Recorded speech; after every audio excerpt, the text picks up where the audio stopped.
Welcome to goldenageradio.com, rumble.com/C/GAR. Brand new episodes every week. Visit veteransradioministry.com to listen to more episodes like this. About Alfred, I suppose I'll have to tidy him up again. I'm looking for me hat. Oh, here it is. Why didn't you say? Hold still. No, there.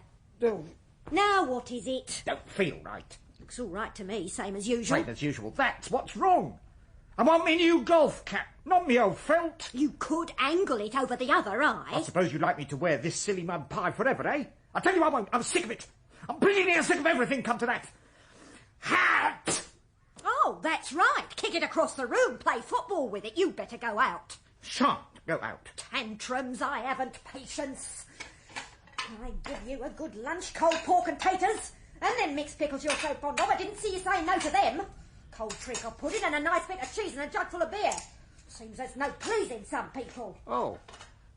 Oh, so you had your new cap in your pocket all the time. That's typical of you, Alfred. Head in the clouds. No sense of business, of getting on, of improving the shop like the neighbours. Don't talk to me of neighbours. I hate the lot of them. And don't it show? Tantrums! Horrible, beastly, silly wheeze of a hole. Oh, you'll never understand, Mrs. P. I hate the High Street, and Fishbourne, and you. And I hate myself. Life. Oh,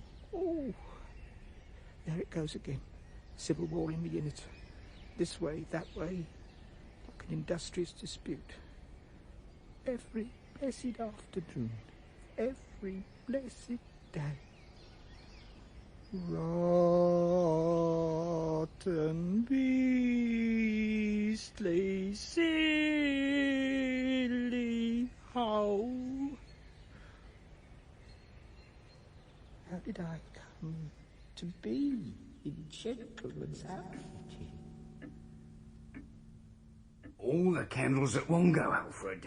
Now take a deep breath. 1, 2, 3, 4, 5, 6, one more. 7. Good boy. Oh, your poor dear mother would have liked to have seen that. Oh, well, mooning won't bring her back, eh? Let's have your plate, and after you've eaten your birthday cake, you get your boots cleaned for school. Now, Alfred, remember your tables. 7 sevens are 49. So 7 eights are... 63? Tables, Alfred, tables. What does make 63? 9 eights?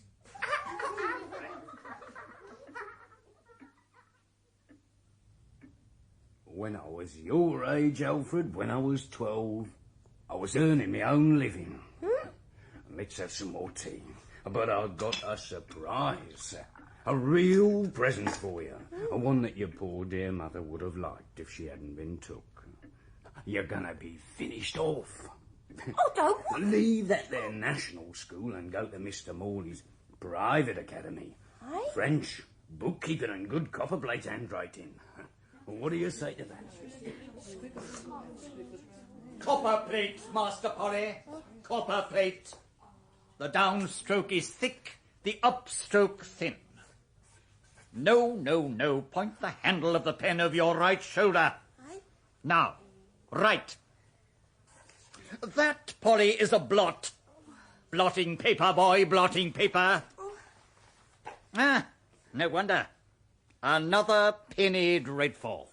Attention, class. Give it to me, boy. Yes, sir. And what ridiculous flight of fancy have we been indulging in this time, Master Polly? Gold in the Amazon. Hunters and explorers in Africa. Explorers, Polly, must learn the rudiments of geography. You, I seem to remember, named Freetown as the capital of Ethiopia. Missionary among the heathens converts whole nation to the Christian faith. Oh, an admirable task. But until you can distinguish clearly with the eye, write cleanly with the pen, and pronounce distinctly with the tongue, I despair of your converting the meanest Hottentot. We will have to encourage you, boy. Stand up here. Yes, sir. The downstroke thick, Master Polly. Kids. They grow up fast, Mr. Morley. It's time that dratted boy of mine did something for a living. Ah, well, I may be able to help you, Mr. Polly. Oh? Yes, my old friend Mr. Garvis wrote to me a day or two ago. He is the senior partner in a large department store. Sells everything from pianos to millinery. Yes, he informed me that he has vacancies for 1 or 2 apprentices in the gentleman's outfitting, and wondered whether I knew of any likely lads. It would suit your boy, I would say. Suit him? Suit him? He'd better suit it, more like. Then you would like me to put his name forward? Indeed I would, Mr. Morley. And thank you very much. Where did you say this place was? The Port Burdock Drapery Bazaar at Port Burdock. I don't feel any different now I'm an assistant to what I did as an apprentice, except their wages. Not pocket money, Platt, old man, wages, and more of it. Yes. Little of the sugar don't come amiss. Oh, Garvace, pat you on the head, Polly? Yeah, he knew all about us. Here, you're great friends with Platt and Parsons, he said. You're called the 3 Ps. Devilish dogs, I dare say. He's right enough there. Anything else? Something about hope for a long association with the Drapery Bazaar. I know. Your 3 years indenture have been but the short first stage of what could be 30 years fruitful association with this august emporium. That's what he said to me, exactly. August Emporium. Most certainly not one of the Caesars, more like the god of merchandise. Decide where to spend your ill-gotten gains, eh? Mood benevolent, Parsons. Platt was being panjandrumish. There's a young woman just arrived at Thurston's chemist. Oh, she has an air. She has a mystery. Not a time for mystery for the demi-monde, no. We've got gold in our pockets and a thirst in our throats. And then a song or two, eh? Wake up the dogs. Later, Polly, later. First a drink, and then the play. The play? At the Royal. Romeo and Juliet. Oh, now, there's a love for you, Platt. Yes, yes. I conjure thee, by Rosaline's bright eyes, by her high forehead and her scarlet lip, by her fine foot, straight leg and quivering thigh, and the domains that there adjacent lie, that in thy likeness thou appear to us. We can do with less of that, please, Parsons. Chuck it, Morrison. We've got a perfect right to do what we like in our corner of the room. You do what you like in yours. Quite right, Platt. We don't object to their prayers and Bible reading. But the language. Language, man? Why, it's literature. Somewhat questionable, I would say. Oh, Morrison, there is more joy to be had from Shakespeare... And Rabelais and Boccaccio. Right, Polly. And Rabelais and Boccaccio. But from all those old prophets and kings and judges. You are confusing theology with literary comparison. There's always the Song of Solomon. Not in the manner you would sing it, Platt. I see I will have to go out. Oh, hang on a mo, Morrison. We'll be off in a jiffy. You had him there, Platt. He's a confounded hypocrite. He's no hypocrite. He's no hypocrite, old man. But he's got no blessed joy de vivre. That's what's wrong with him. Right, down to the Harbour Arms, and then on to Verona. I'm a little short of the sugar, old man. You're welcome to mine, old man. Let me get my pipe on, then I'm with you. Anyone see my stick? Where's my stick gone? Oh, here. Ah, thanks, Polly, old man. Don't ram the backy down, Platt, old man. Don't ram it down. Give it air, you know. Air. Right. Ready the 3 Ps? Morrison, I conjure thee by Rosaline's fair skin ever to let the words of authors in...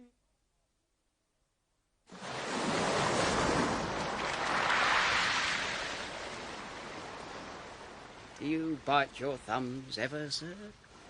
We bite our thumbs.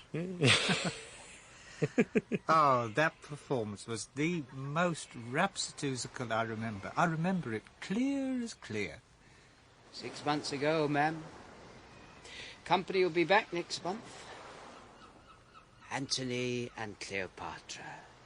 Now there's an amour. The barge she sat in, like a burnished throne, burned on the water. The poop was beaten gold, purple the sails, and so perfumed that the winds were lovesick at 'em. Eloquent verbal juice, Parsons, old man. Almost see it? Out there, at sea. Nice little places. Fishbourne.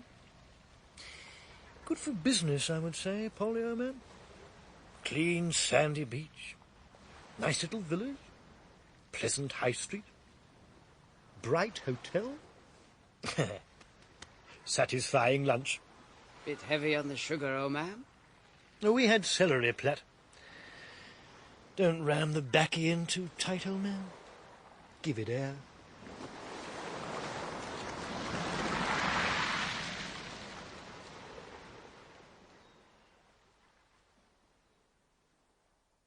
You ready, Platt, old man? Oh, Parsons is waiting for us downstairs. Just get my pipe and baccy.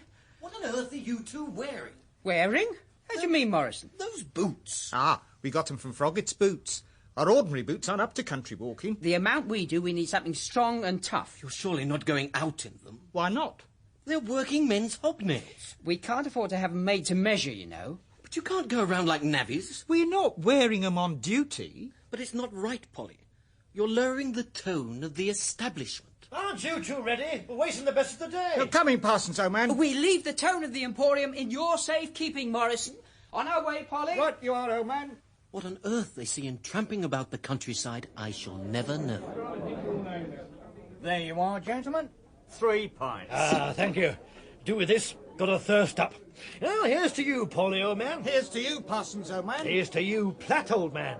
The 3 Ps.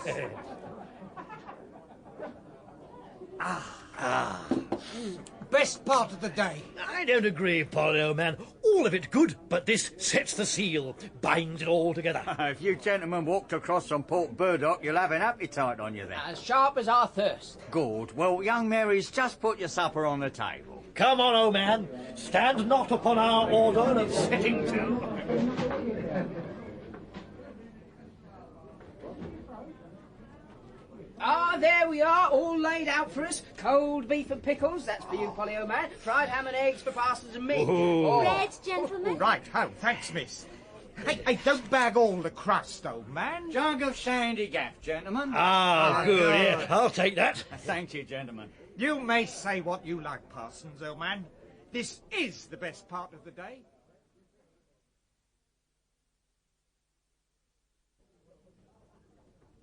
And you go walking together every Sunday? Sundays, holidays, any day that's free. Well, you must know these parts very well by now. I suppose we do, Mary, but we don't follow any set route. We just follow our fancy. Take any path as long as it looks interesting. You've never been here before? No. And it's our loss, isn't it, old man? If we'd known the company was to be so interesting, Mary, we'd have been here long ago. Right, ho, we would. When I heard you call yourself the 3 Ps, I didn't think it was to do with your names at all. What did you think of? You're sure you want me to tell you? Oh, your every word is music to our ears, dear young lady. I thought of vegetables. Vegetables?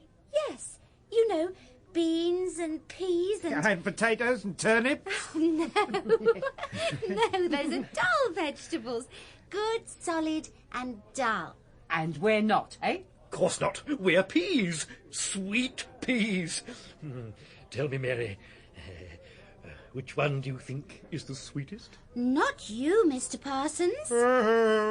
Me, then. It must be me. Oh, no, not you, Mr. Platt. Oh. Then it's Polly, old man. Oh, the lucky devil. No, it's not Mr. Polly. Oh. You're sweet all together. Ah! The 3 sweet peas. Sounds like a turn on the halls. Well, come to think of it, we are a turn when it comes to singing. Now, old Polly here, he makes a flat sort of lowing noise. And you, old man, roar like a bull. Oh, really? And Mr. Platt? Oh, he's a tenor. A tenor. That's romantic. Are your secrets out? Confess now, it's me you prefer. My honey tones have won you. Don't listen to honeyed tones, Mary. Listen to the heart of a poet.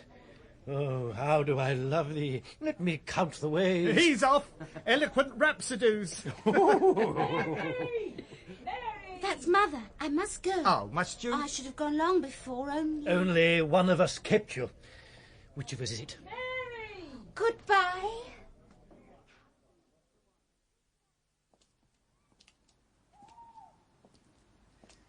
It was a simple, direct manner I liked. A girl in a million. I think she favoured me. Oh, me? Surely, Parsons, old man. Not at all, Platt, old man. No, the way she blushed at my poetry. You step out, Polly, old man. We've a way to go. Listen. Sweet peas. Sweet peas. Here, by the orchard. Mary. We thought you'd gone, young Mary. I've wanted to give you these apples. One for each of you. Thank you, Mary. Right-o, thanks. Thank you, my dear. Or you'll come again someday, won't you? Of course we will. Next Sunday, for sure. Good. Goodbye. Polly, old man, I agree with you. This was the best part of the day.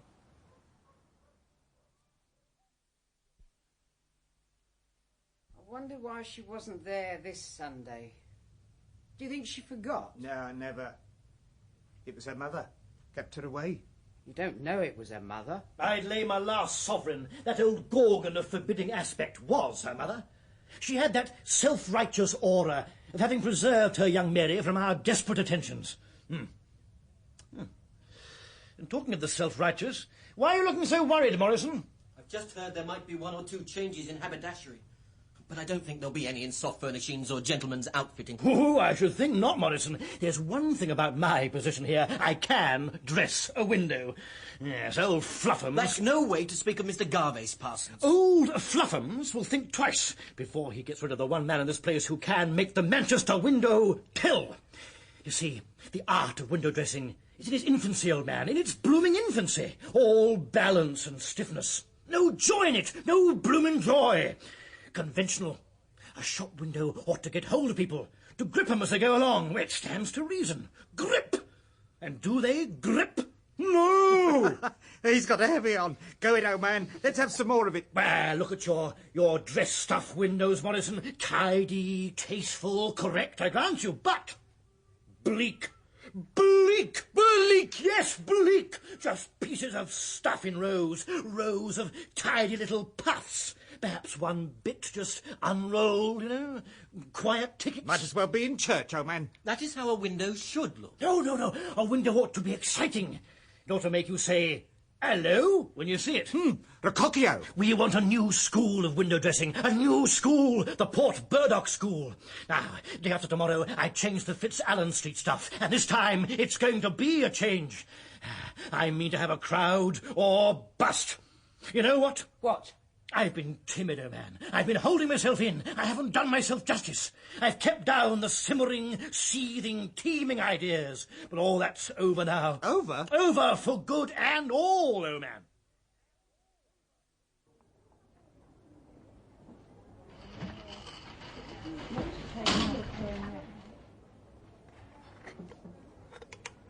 Your change, sir. And your receipt. Thank you. Good day, sir. Good morning. Polly? Platt, old man. What you doing here? Parsons is doing his blooming window. What window? His window. Fitzallen Street, the Manchester goods, what he said. You ought to see. But I can't leave the department. Old Mansfield's in charge. Oh, pretend you to go to the office. I've brought the message. Vaccio. Street door through the silks. Street door. You must see it from outside. Come on. Come on. Mr. Polly, where are you going? Little dog. Urgent. Lord, Polly, have you seen so many blankets unfolded? It's more like shied 'em out, really. The higher Grugius is fairly on. Still, it does make a sort of warm disorder, all that woolly richness piled up. But the window ticket, old man.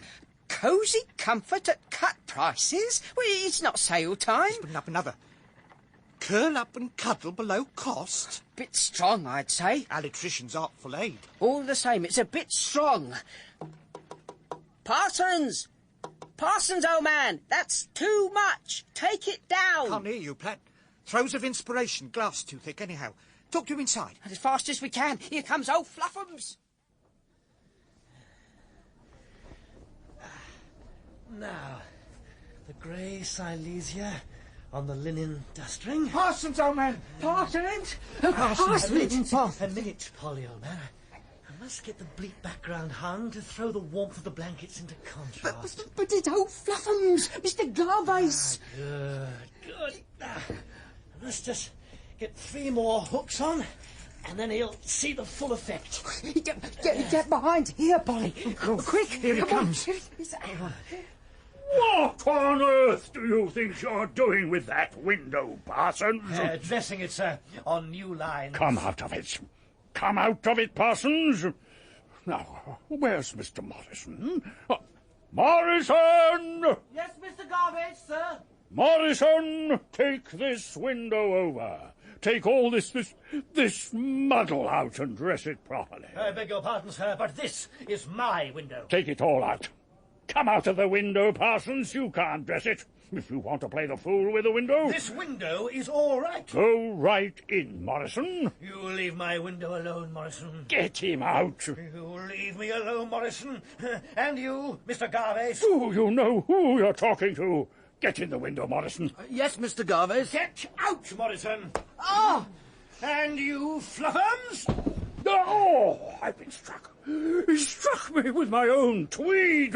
You say I can't dress a window, you thundering old humbug! Oh! And take your rotten old stuff! Here! And here! Get him out of the window! He's mad! He's dangerous! Get him out of the window! Take good shot, Parsons! Are you mad, Polly? Oh, come on, you men! Oh, Somerville! Oh, help me! Parsons, oh, magnificent old man! Bang now!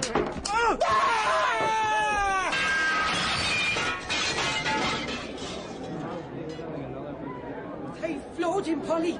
Down the old man. Oh, he put up a rare show. You can let me up, Morrison. Oh, What got into you, Parsons? you.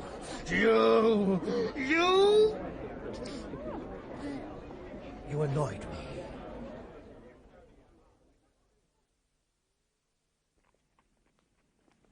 I'll do my best for you, Parsons, old man.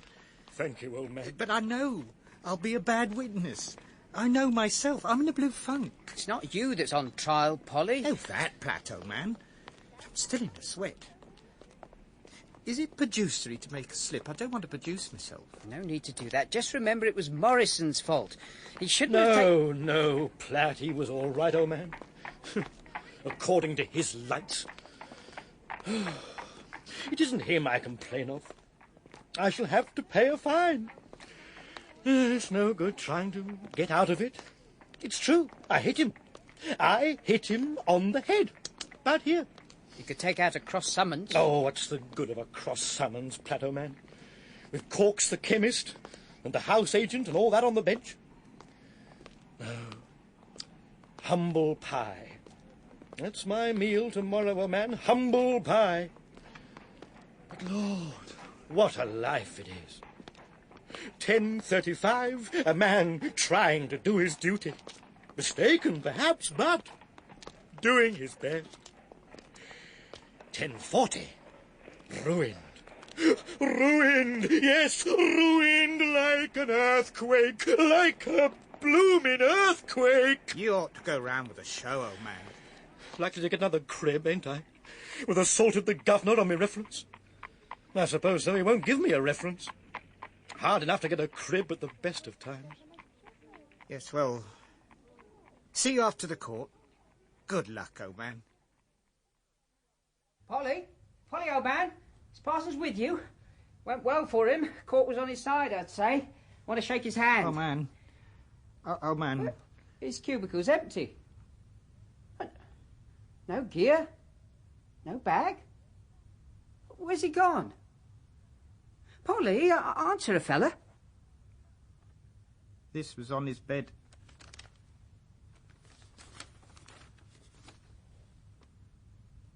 Dear old man, you spoke up well for me in court, so did Morrison in his way. I bear him no grudge, and I was guilty. I wanted to come in and say goodbye, but old Fluffums wouldn't have it, so I'm taking myself to the department store's slave market, Wood Street by St. Paul's Churchyard. They've been grand 5 years with you fellows, those Sunday walks and stopping at inns and talking about everything. Love, life and literature. The joy de vivre. It's up to you 2Ps to keep it going. I'll write when I get fixed. Do you suck your thumb, sir?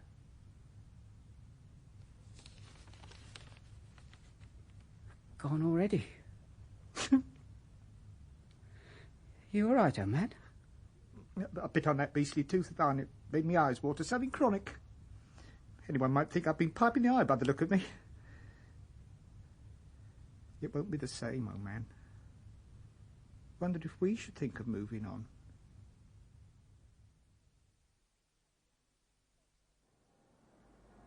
I'm glad I thought of looking you up, old man. Pleasure. I've never been to Canterbury before, and you're a devilish good guide to the cathedral. Oh, it's my favourite place, fat old man. I can see you in the Middle Ages, Polly, old man. Oh, really? High up on a scaffolding at the top of the pillars, carving portraits of the cathedral dignitaries. Ah, the portly capons. The portly capons. Yes, I love the Gothic architecture. Gives me a feeling of being at home, more than I've ever had anywhere. More than at Port Burdock? Ah, not the same, old man. Here, the feeling comes from the building. Sitting in the nave, walking in the cloisters, etc. Port Burdock was based on friendship between people, on joie de vivre. Well, there's none of that since you and Parsons left. No, I suppose not. I'm glad the old man found a place at last. Warehouseman, with all his talents. Explains why his letters are full of the rights of man and socialism, no joy de vivre. You were bold to up and leave as you did, just because old Fluffham's got on your nerves. Don't think I'd do it again, old man. It took me 2 months to get another situation. This is the most congenial so far. Wood Street as depressing as ever? Depressing and humiliating. You know, I used to watch the men every day to see how many of the familiar faces had gone, how many new ones had arrived. These gargles remind me of some of them. Metrorious, dejected. That one looks a bit like old Fluffham's, don't it? Which one? There. Ah. This August Emporium. August Emporium. Your present employer, what's he like? Ah, good sort. Amiable. Religious-minded. I think he wishes the cathedral to be built by the Baptists. Does this Marlow monument really and truly matter? We don't kind of sideshows and second-rate stunts, Mame. We just want the big, simple things of the place. Just the broad, elemental Canterbury proposition. What is it saying to us? I want to get right hold of that, and then have tea in the very room that Chaucer did, and hustle back to get that 418 Very determined, these Americans. Very methodical. Just a broad, elemental Canterbury proposition. Cultured rapacity. And they're always in a quiet sort of hurry. Reminds me, old man, we'd better get off if we're going to take that boat out. Oh, yeah. Hey, remember when we took a boat out for the day with old Parsons? And he read whole chunks of Milton and Boccaccio. And Shakespeare and Rabelais. This time it's my turn. I've a splendid novel in my pocket, set in Italy. Dark, lustrous beauty, secret intrigues, society.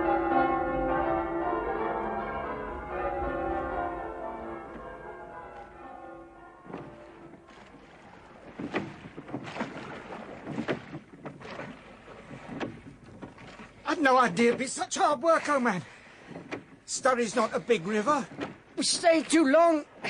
Wind and tide against us. You read too much from that book. Worth it, Polly, old man. Fascinating amour. Expensive, though. Cost of this boat. I'm all right for sugar. Keep rowing, old man. Don't fall a-dreaming.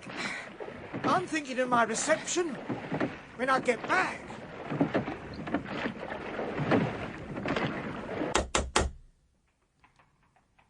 Oh, please don't. Let him be kind. Let him be kind to me. I don't deserve this. Oh, boom. Ah, Mr. Polly, so you have deigned to return. And where have you been, sir? Very sorry, Mr. West. On the Surrey. On the Surrey at this time of night? Yes, sir. Met an old friend. We took a boat out and left it too late. Had the wind and tide against us on the way back. Oh, it was a hard pull. I thought my arms would drop off. Well, come in, come in. No use standing there now you are back. Yes, sir, thank you. Very, very, very kind of you, sir. Sorry to keep you up. Well then, be off to your quarters. I don't want you asleep in the shop this morning. Yes, sir. Oh, no, sir. A tide's a tide, sir. I've no lumiatic power to alter that. Mr. Polly, that is blasphemous. But I only said... I heard perfectly well what you said, sir. Disrespectful and blasphemous. Blaming the Almighty for your own mistake. I made it clear when I engaged you I would have preferred a Baptist. And besides, what good are you to me with your arms pulled out of their sockets?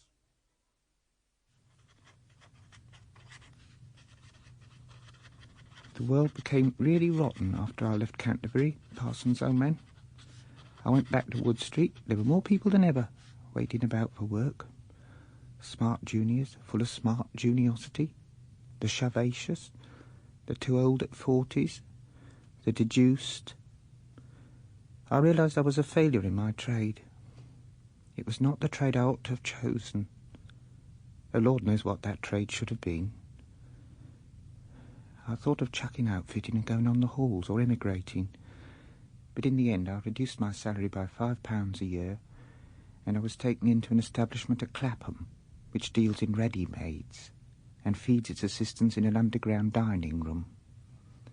Laughter and verbiage and singing in the moonlight seemed lost forever. Then my father died suddenly, and I find myself the heir to a few pieces of furniture, an insurance policy, and money in the bank amounting altogether to the sum of £355.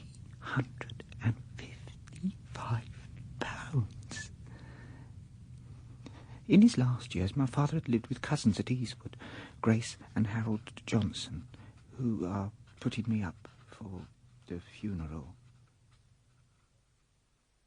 Didn't he look peaceful? Oh, yes. Second departed I ever saw. Not counting mummies. He was really quite cheerful at the end. Quite cheerful, wasn't he, Harold? Indeed he was, my dear. And it was really a merciful release. No, Alfred, take the armchair, make yourself comfortable. Oh, if you're sure. Grace and I will be all right on these. Now, we ought to decide on the arrangements for the funeral. You'll have a hearse, of course. Not one of them combinations with the driver sitting on the coffin. Disrespectful, I think they are. I can't fancy how people can bring themselves to be buried in combinations. I do like them glass hearses. So refined and nice they are. Podger's hearse you'll have. It's the best in Eastwood. Oh, everything that's right and proper, of course, Harold. Podger's ready to measure at any time. Then you'll want a mourner's carriage or two, according to whom you're going to invite. Oh, didn't think of inviting anyone. Well, we've got to have somebody. Funereal baked meat. Not baked. Oh. But of course, you'll have to give them something. Ham and chicken's very suitable. You don't want a lot of cooking with a ceremony coming into the middle of it. I wonder who Alfred ought to invite, Harold. Just the immediate relations. One doesn't want a great crowd of people, and one doesn't want to not show respect. But he hated our relations, most of them. He's not hating them now, you may be sure of that. It's just because of that I think they ought to come, all of them, even your Aunt Mildred. Bit vulturial, isn't it? Oh, it wouldn't be more than 12 or 13 people if they all came. We could have everything put out ready in the back room, and the mourning gloves and the whiskey in the front room. And while we're all at the ceremony, Bessie could bring it all into the front room on a tray and put it out nice and proper. There'd have to be whiskey and sherry, or port for the ladies. Where'll you get your mourning? Haven't thought of it yet, old man. I suppose I must have mourning. Well, naturally. You'll be the chief mourner, Alfred. Yes, got to see it through, of course. If I were you, I should get ready-made trousers. That's all you really want, and a black satin tie, and a top hat with a deep mourning band, and gloves. Jet cufflinks he ought to have, as chief mourner. Not obligatory. It shows respect. It shows respect, of course. A lined casket, of course. Have you any choice of colour, Alfred? I hadn't thought. Some people like red, but I think black is more fitting. You can't go wrong with black. It's lucky I've a box of black sateen I can use to drape the door knocker and the pictures and, the bust of Garibaldi. And I'll have to do something about the tablecloth in the front room. That rose pattern's not at all suitable.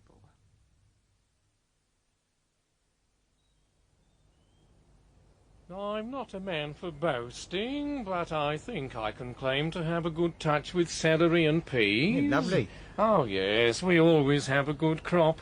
You see how well they're coming on? Beautiful. Nothing like the taste of vegetables lifted from one's own garden, Elfrid. No, I'm sure there isn't, Harold. Palatable. It's all a matter of management, understanding the hang of it. I don't seem to get the hang of business somehow. Too much blooming humbug in it for my way of thinking. Well, if I were you, I should push for a first-class place in London. Take almost nothing and live on my reserves. That's what I should do. Come the heavy. Get a better class reference. Think of investing your money. Hardly got used to the idea of having it yet, old man. Well, you'll have to do something with it. Give you nearly, nearly £20 a year if you invest it properly. I haven't seen it yet in that light. Oh, there's no end of things you could put it into. It's getting it out again I shouldn't feel sure of. I'm no sort of fianciane, Sooner back horses. Well, it's a nest egg. There's, building societies. You might lend it on mortgage. Very safe form of investment. No. Shan't think anything about it. Not till the old man's underground. Might do worse than put it into a small shop. Those new shops being finished round the corner will be the commercial centre of Easewood. Mark my words. For a man who's prepared to work hard and stick to it, there's a lot to be done in a shop. Oh, that sounds like the first guest. We'd better go in.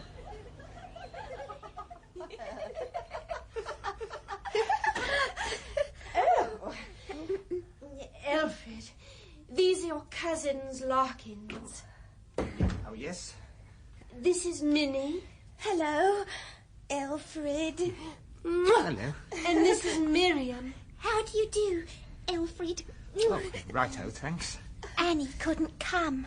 She came over feverish at the last minute. Don't tell me. Don't tell me. I know. Oh.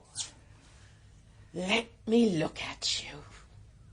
I should have known him anywhere. Oh, Rock! Mother Wash's never set eyes on him before. I should have known him anywhere for Lizzie's child. You've got her eyes. It's a resemblance. And as for never seeing him, I've dandled him, Miss Imperance. I've dandled him. You couldn't dandle him now, Ma. Oh, the things you say, Minnie. My dandling days are over. My turn to dandle now. Not me, thank you. Grace, look who's here. Go on in, Uncle. Why, Uncle Penstemon? No, don't rush at me. Let me take your hat, Uncle. I'll keep it by me, thank you. And me basket. Very good, Uncle. Oh. You here, Larkins. You would be. Yes. These your gals. They are, and better gals. That Minnie. Fancy you remembering her name. She mucked up my mushroom bed, the baggage. I'll give it to her to rights. Trounced her, I did fairly. I remember her. Now, here's some green stuff for you, Grace. Oh, thank you. Yeah, fresh it is, and wholesome. I shall be wanting the basket back, and mind you, let me have it. Have you nailed the body down yet? Oh, yes, Uncle. Oh, well, you always was a bit in front of what was needful. Where can I put these carrots? Oh, that's a new tablecloth. Eh? For the occasion. Oh, well, it'll do. Funny colour. It's violet. I thought it appropriate. I'm glad you were able to come, Uncle. Oh, I came. Gals in service, Larkins? They are not and won't be. No? You, You Liz's boy? Yes, I'm Alfred. Ah, here's me, Punt, and Ada and Dick. Harold. Yes, Grace, will dear. you help me? Oh, my girls yes, will help. Oh. Minnie, Miriam, give your aunt a Yes, hand. Ma. Yes, Ma. I hope everyone will take a glass of sherry and a biscuit. Yeah. We don't stand on ceremony. Mrs. Punt, come along, dear. Watch how you go, my good woman. Don't go squashing my hat. I'm sure I didn't mean to. Well, you did it, didn't you? You did. You squashed my hat. Oh, yeah. Well, Alfred, you're a little chap. A funny little chap. I never did a great deal, Mother, marrying him, but I suppose bygones must be bygones now. I suppose they made you a clerk or something. Outfitting. Oh, I remember. Them Larkins girls pretend to be dressmakers. They are dressmakers.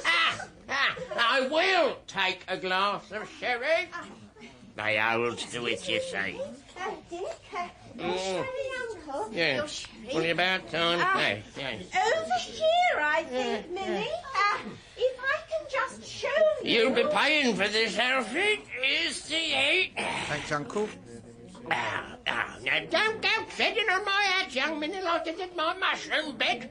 You brush your skirts against it and you take a shilling off its value. Oh. It ain't the sort of hat you see nowadays. Miriam and I were admiring Aunt Grace's decorations. Weren't we, Miriam? All black sateen. Very refined. Funerarius in the extreme. Oh, there he goes again, Minnie. Oh, you shouldn't have me laughing, Alfred. Really, you shouldn't. Not about such things. No, of course. We must be Solanus. Oh, isn't he awful? Alfred! Everyone, we should be getting ready for the carriages. Black gloves are on this table if you try them for size.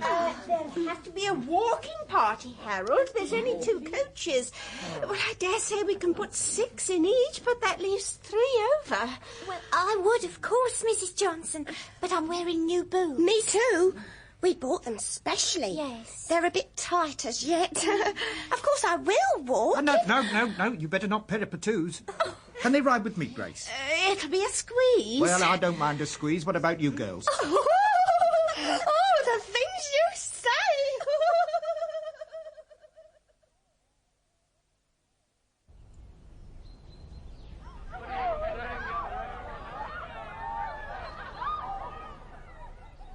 Chatter, chatter, chatter. Hen-witty giggles, all playing the funereal games like gusto. Don't hurt him, of course.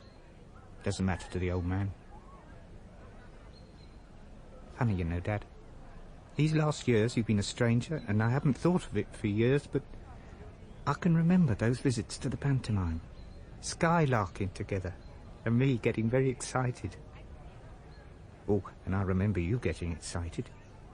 Trying to get that sofa up the staircase to the bedroom, and it jammed. You swore at it and hit it and kicked it, and I don't know how you did it, but you somehow wrenched it upstairs. And when you lost your self-control, that was the moment I was closest to you. Oh, poor old chap. You didn't have a particularly good time. Still, it's all over, finished. They buried you now. Take you a bit of air. You're wise, Alfred. Yeah, well, I'm glad you think so, Uncle Penstoman. Yeah, well, I like a bit of air before the meal, yeah. Oh, that sherry rises. Gross as stuff, I expect. How much might all this funeral be costing, you know? I've no idea. Harold and Grace have arranged it all. Oh, well, in that case, it's pretty certain to cost more than you expect, me boy. I've seen a malt of undertakers. A malt of undertakers. Alfred! Alfred! Are you in the garden? Oh, them Larkins girls. Their mother lets lodgings and chores. Leastways, she goes out to cook dinner. And look at 'em, dressed up to the nines, if it ain't borrowed clothes, that is. And they goes to work in a factory. Did you know my father much, Uncle Penstoman? I couldn't stand Lizzie throwing herself away like that. Oh, that weren't good sherry. Elfrey! I've been calling you. Your aunt said to come in. And you, Uncle. Come along. We can't start the meal without you. All right. I mean, no need to pour at me, young Miriam. Save all that. For your cousin there. He'll get more than he bargains. You'll take my arm, Elfrid, won't you? Rather. Give me a hand. Oh. Hello? One of the idle rich, are we? Large stones in those rings? Well, they ain't real. Minnie, got 'em out of a prize packet. Prize packet in trousers, I expect. Oh, the things you say. Oh, bless my heart. What's the matter? Ought to gone back to the shop 3 days ago. They make no end of a row. Lord, you are a treat. You'll get the chuck. Oh. Oh, I'm dying. I don't believe you care a bit.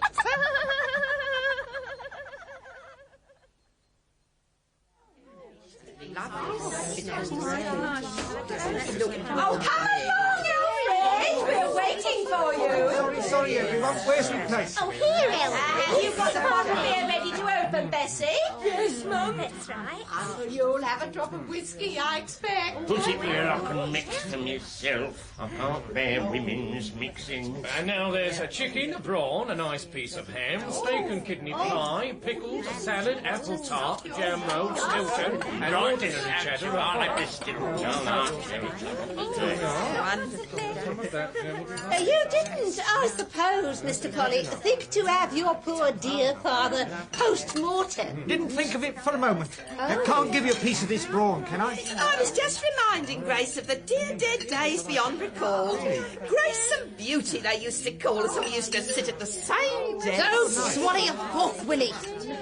You see, Mr. Polly, I used to have a young gentleman, a medical student, lodging with me. Ham, Elfrid. I didn't give you very much ham. Oh, thank you, Miriam. Oh, that's all right, Elfrid. Here you are. Excuse me, sir. Can't you get past, Bessie? Let me sit forward a bit. Oh, righto.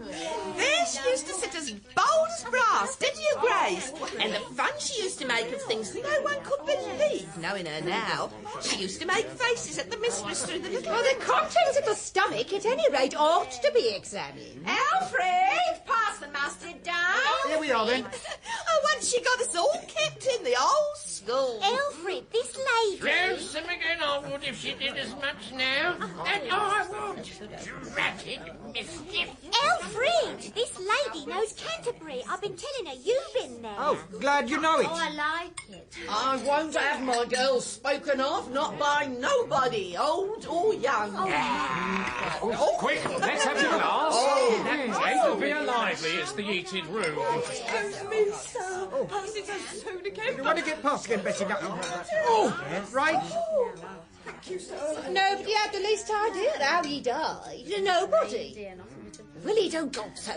You ain't in a hurry, are you? You don't want to catch a train or anything gulping like that? Do you remember, Grace, how one day we had writing lessons? Nicer girls no one ever had, though I say it who shouldn't. Harold! Well, Mrs. Larkins have a teeny bit more fowl. Or some brawn, Aunt Larkin. Can't send you any brawn, Uncle Penstoman. Oh, that beer is up. Directly the new doctor come in, he said everything must be took out and put in spirits. Really? Everything. Elfrid, this lady says... Certain people make our snacks at other people's daughters, never having had any of their own. Though two poor souls of wives dead and buried through their goings on. Rubbish! Now, we don't want old scores dug up on a day like this. Old scores you may call them, Harold, but worth a dozen of them that put them to their rest, poor dear. Ladies, she says, dip their pens in the ink and keep their noses out of it. And Hector said she did every afternoon for a week. Oh, really? Elfrid, this lady wants to know. Willie, if you choke yourself, not another mouthful do you have. No nice pudding, nothing. And then they had it. They found he'd swallowed the very key to unlock the drawer. Then don't let people go casting snacks. Casting snacks. Elfrid, this lady wants to know has the process left Canterbury. no wish to make myself disagreeable, not to God's humblest worm. Humblest Alfred, you aren't very busy with that prawn up there. Ooh, there it goes again. Civil war in me innards. I have to go on smiling and cutting the brawn while there's this tug-of-war going on inside me. Pulling and pushing. Like the poor old dad getting that settee up the stairs and bringing half the plaster down from the walls. Oh, but it's not all gloom, thanks to Dad. I've £355. I can take a little holiday, buy a temporary release from the world of gentleman's outfitting, have money for railway fares, money for meals, money for inns, Stratford-on-Avon, Shrewsbury, Welsh Mountain. They merely anti-separated me by a hair. Oh, the same. It was your father's funeral. Yes. That was very hard. It was a grinding establishment, dealt in ready-mades. I think you should set your sights higher, Alfred. A good-class London establishment or one of your own. You can afford to wait now. Oh, I thought of taking a little holiday, Harold, old man. Eh? Stratford-on-Avon, Shrewsbury, the Welsh Mountains, and the Wye. All on your own? Yes, well, that's a snag. Old Parsons would have been the ideal companion, but he'd never be able to get away. In any case, you can't afford to be too careless. You must start thinking about the future, you know. Time for holidays later. Yes. I suppose I'd better start looking around. You're very welcome here while you do. You can have the room you stayed in before. We thought 18 shillings a week would be fair. It will give you time to assess the possibilities before coming to a decision. I think I'll invest in a bicycle. Oh, well... It'll save time, no waiting for trains. Right. Save money on fares, too. Well, looked at like that, I suppose... It'll take me all over the place. Open up all sorts of possibilities.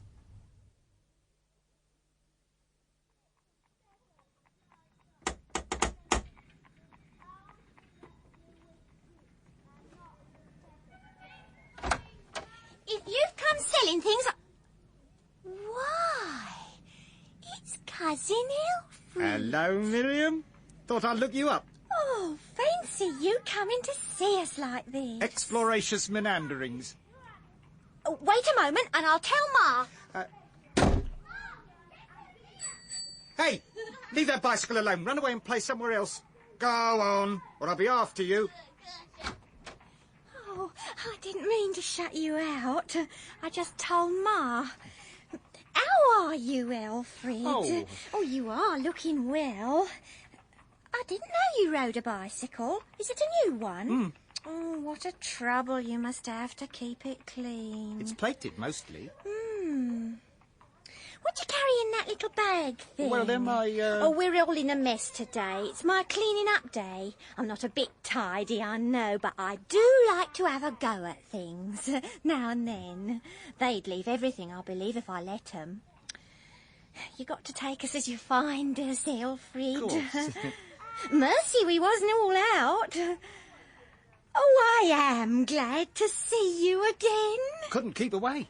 Had to come over and see my pretty cousins again. Oh, you do say things. I don't say which of them.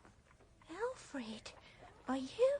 Hello, Alfred! Hello, Minnie. You're to come in to tea, Ma says. Of course she does. Can't leave our aunts and cousins standing on the pavement. Hello, Alfred. Hello, Aunt Dawkins. Oh, now come along inside. Put your bicycle in the hall. Oh. Can't leave it outside with all them kids about. Miriam, you set the chairs. Yes, Ma. And Minnie, give Alfred a hand. Yes, Ma.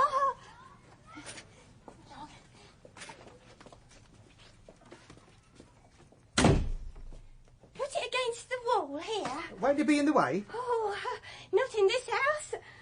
Oh, I am glad to see you again, Alfred. Miriam's turning out the front room, so you must come in the kitchen. You've caught us on the hop, as the saying is, but welcome all the same. Oh, thank you, Aunt Dawkins. Very kind, very kind.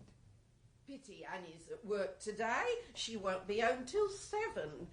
Come on in, Alfred. Oh, very nice. Miriam, very is the kettle nice boiling indeed. yet? In a minute, Ma. Shall I do some more bread and butter? Yes, do, girl. Right, Minnie, get the tea things out. Yes, Ma. You mustn't mind our ways, Alfred. We lead simple lives in this house, but our hearts are in the right place. I'm sure they are. Watch out, girl. Don't drop her. I've got them. Now, you pass them to me, and I'll set the places. Thank you, Alfred. Oh, I can see you don't stand on ceremony. I feel very much at home, Mrs. Larkins. That's what we was hoping, eh, girls? Yes, of course it was, Ma. Only one thing's got me a bit puzzled. Who am I going to sit next? Me! I'd like to accept, but what about Aunt Larkins? I'd like to sit next to her, too. Oh, don't mind me, Alfred. But I do. Supposing you were me and having tea with three charming ladies, wouldn't you want to rub elbows with all three? No. Now, how can I work it out? Now, if I put this plate here... Excuse me, Minnie. Now, that one there... If you sit here, Miriam... Yes. And you there, Minnie... Yes. And I move that cup over there... You do it very well, Alfred. Like a waiter at the Ritz. Here, let me have that tea cloth. Put over my arm. Here. I would recommend, Madam, to try these cakes. Freshly made this morning in our own patisserie. Oh, Alfred, you're as good as a turn on the oars. I must sit down. I don't care who I sit next to. Well, if you sit there, I can't rub elbows with you. Of course, if we were to dandle, I could... Dandle! He's at it again. Dandle! Sure you won't. Oh, stop it. Oh, you'll be the death of me. You really will. Oh, let's have tea before it gets cold. Just help yourself, Alfred. Bread, jam, paste. It's the tea I want first. Oh, there you Thank are. you. Beautiful tea. Thirsty work riding a bicycle. Have you fallen off it yet? Once or twice, Minnie. The difficult part was trying not to wobble once I got going. No foreseeing little accidentalist misadventures. None whatever. I bet you've had one or two. There was one. Stout elderly gentleman. Large straw waste paper basket sort of hat. Starts to cross road. Going to oil shop, can in his hand. Oh, don't say you're running down. Don't say you're running down, Alfred. Running down? Not me, madam. I never run anything down. Wobble. Ring the bell. Wobble, wobble. No one's going to run him down. Here's the bell. Wobble. Gust of wind. Off comes the hat. Smack into the wheel. Lord, what's going to happen? At a crossroad. Old gentleman after it. Bell. Shriek. He ran into me. Didn't ring his bell. Hadn't got a bell. Just ran into me. Over I went. Down he went with me clinging to his venerable head. Oil can. Blump, blump, blump, blump, blump into the road.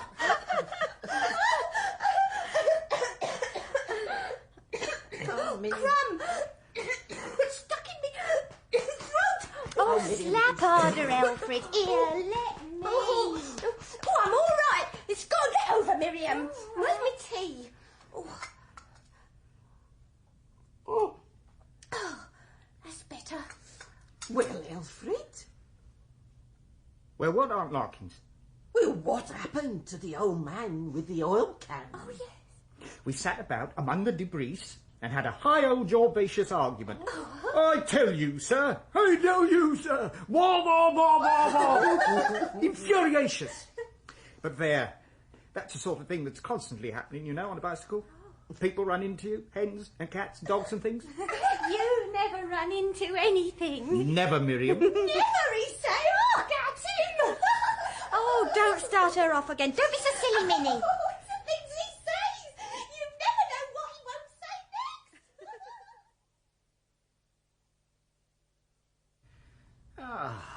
next. Superfluous tea, Aunt Larkins. And now I must... Oh, you ain't thinking of going. Oh, no, I must really. Supper at 8. Stay to supper with us now you've come over. Please do, Alfred. Yes, do stay. Yeah, have a bit of walk with the gals and then come back to supper. You might all go and meet Annie while I straighten things out. Oh, give me a minute. I want to tidy my hair. We'll wait for you outside. inside, Minnie. Right. Ready, Alfred? With you, Miriam? Minnie'll take ours. We can walk to the end of the street and back before she's ready. Right-ho. I did get them rings out of a prize packet. What rings? What you saw at your poor father's funeral. You made out they meant something, but they didn't, straight. Then some people have been very remiss about their chances. They haven't had any chances. I don't believe in making myself too free with people. Nor me. I may be a bit larky and cheerful in my manner, but it don't mean anything. I ain't that sort. Oh, I'd just given you up, Alfred. It's nearly 11. You shouldn't have waited up for me, Harold. Well, I wouldn't have felt right going to bed not knowing, and you out on that bicycle late at night. Not had an accident, Alfred? Not much. Pedal got a bit loose in Stampton, old man. Couldn't ride it, so I looked up the cousins while I waited. Not the Larkins lot? Yes. How are they? Very jolly lot, always laughing. Oh, they laugh all right. Laugh at nothing, know nothing. But one can't really like 'em. There's nothing to like. I don't know. I like their high spirits and them being such a happy, laughing family. That's what we missed when old Parsons left Port Burdock. Well, better get to bed. Oh, I've been reading this book of yours. What one's that? Quest of a Golden Girl. Ah, the high poetical. Oh, yes, rum stuff. Not a bit of use for anything that I can see. What you should buy is a good book on bookkeeping. Yes, I should. Oh, did you see any shops in Stampton? No, nothing to speak of. Good night, old man.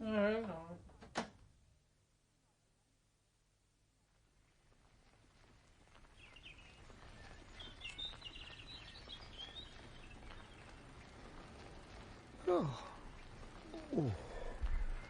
that was a bit of a pull. Still, three-wheel down, and then a halt.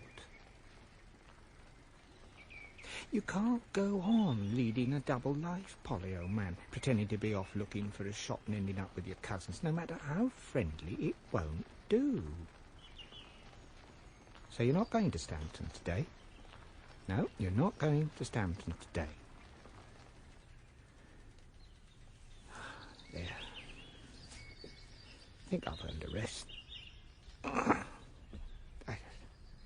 And a smoke. Oh, sit on these logs. Think of gaining style and value in a London shop? Don't believe in it. Think of the corner shop in Eastwood, its value increasing every year? Don't believe in it. This is all right. Very pleasant.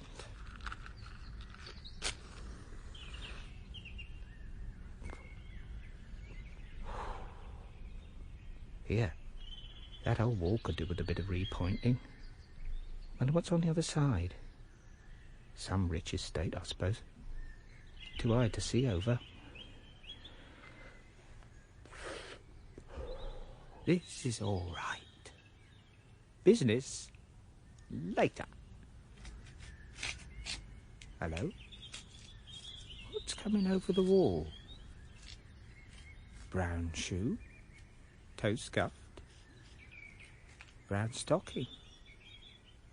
Fine leg. Ooh, look away. Pretend not to have seen. Handsome girl, though. Goodness! I didn't know there was anyone here. Oh, sorry if I'm intrudasious. I didn't know you didn't want me to be here. Oh, it isn't that. I oughtn't to get over the wall. It's out of bounds. At least in term time. But this being holidays... Holidays is different. I don't want to actually break the rules. Leave them behind you where they're safe. Allow me to help you down. I think I'll stay on the wall. So long as some of me's in bounds. Your bicycle? Oh, yes. I ride it all about the country, very debonairious. So do I. Mine's a Sturmey Archer too, like yours. Not a new one, though. I've had it for years. My parents gave it to me on their last home leave. All my people are in India. It's beastly rot. I mean, it's frightfully dull being left here alone. All my people are in heaven. I say. Fact. Got nobody. Oh, I say, I am sorry. I really am. Was it a fire or a shipwreck or something? No, the ordinary tables of mortality. First one, then the other. Are you lonely? I was just sitting on those logs in melancholic retrospectatiousness. There's no harm in our talking. It would be a kindness. Won't you get down? I'll stay on the wall, if only for Bound's sake. Let's talk.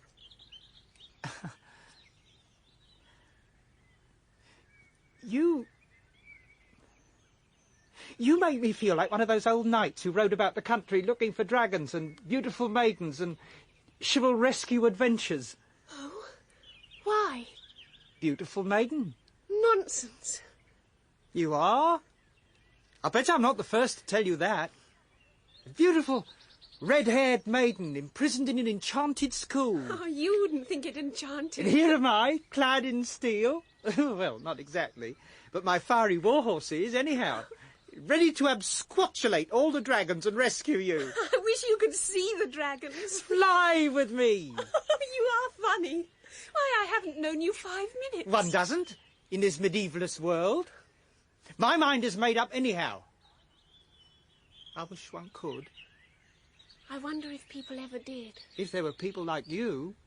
We don't even know each other's names. Yours is the prettiest name in the world. How do you know? Must be, anyhow. It is rather pretty, you know. It's Christabel. What did I tell you? And yours? Poorer than I deserve. It's Alfred. I can't call you Alfred. Well, Polly. That's a girl's name. It's my surname. Oh. I say, why are you riding about the country on a bicycle? I'm doing it because I like it. You know, there is love at first sight. I think I ought to get back over the wall. No. It needn't matter to you. I'm just nobody. But I know you are the best and most beautiful thing I've ever spoken to. No harm in telling you that. I should have to go back if I thought you were serious. No. Do you often come here? When I want to be alone. And you? I found it purely by chance, by fate. As all knight-errants do. I didn't think knights-errant were allowed holidays. This one is. I bet they'll soon be over. They could last another 4 or 5 years. Oh, goodness, that's wonderful. Don't you have to do anything? Well, I have to decide whether to continue in my old ways or to try something new. Something new would be exciting. Might be to someone else, not to me. The old ways, were they very bad? Dull. Deadly, dreary, dull. If you can take these long holidays, what is it you do? You make it seem very mysterious. Must be something wicked that you can't tell me about. I don't think I should stay. No, don't go, please. Only if you tell me truthfully what it is you do. I deal in stuffs, materials for wearing. Like silks and satin. My mother sent me some beautiful silks from India. That's romantic, not dull. You deal in those? More the cottons and the woolens. Not romantic. Why choose those? I didn't choose. They're what I know about. And just what do you do? Oh, Lordy! Oh, Knight! Knight there! Yes, my lady? I must go now. Come again tomorrow. At your command, but just one finger. What do you mean? To kiss. Sorry, can't hold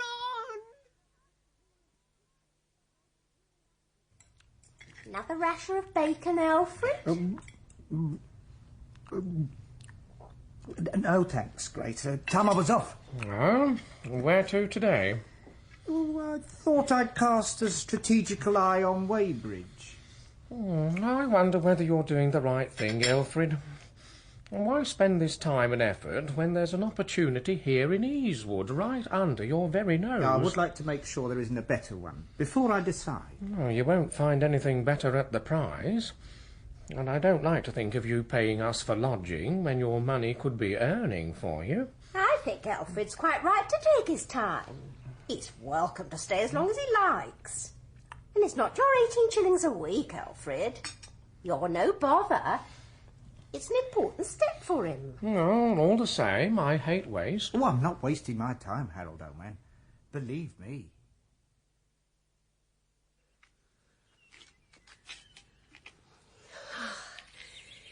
I've kept you waiting, Knight. I'm sorry. I didn't notice. It was 20 minutes. What is time to a knight waiting for his demoiselle? I would wait for you forever, Christabel. No, you wouldn't. You would have to go back to all those woolens and cottons to earn your living. You do have to earn a living, don't you? Yes. And it's not at all glamorous or exciting. What do you do, Polly? If I tell you, you're not to disappear. I won't. I sell gentlemen's clothing in an outfitter's behind the counter. I see. So if I was a boy and went to be kitted out, you might serve me. Yes. No suits of armour. Just caps and jackets and socks. But I'm thinking of chucking all that and buying my own shop. I'll come into a little money. A few hundreds. You said yesterday you wouldn't find that exciting. I don't think it would be on my own. A knight needs someone to strive for. Obstacles are nothing if he can win his lady. They can all be overcome if... Shh, keep still. Stop waving your arms about. There's a rabbit just behind you.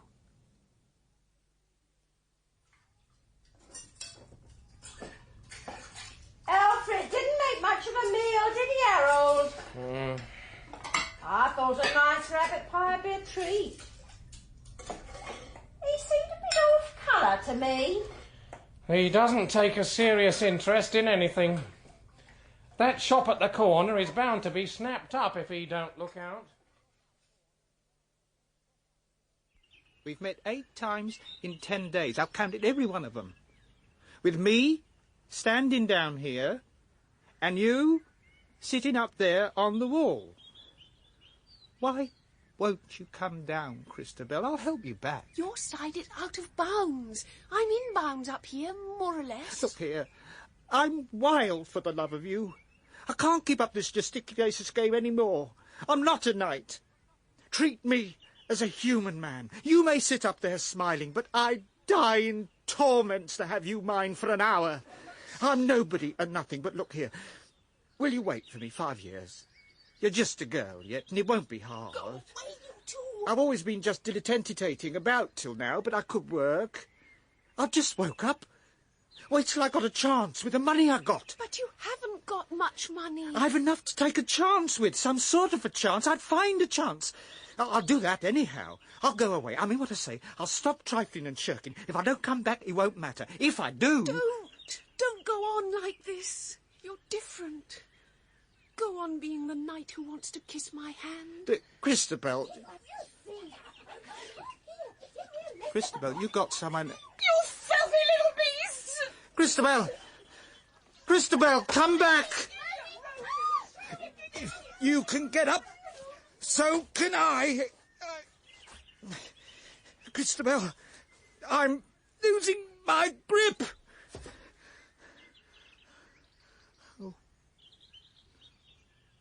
Oh, damn.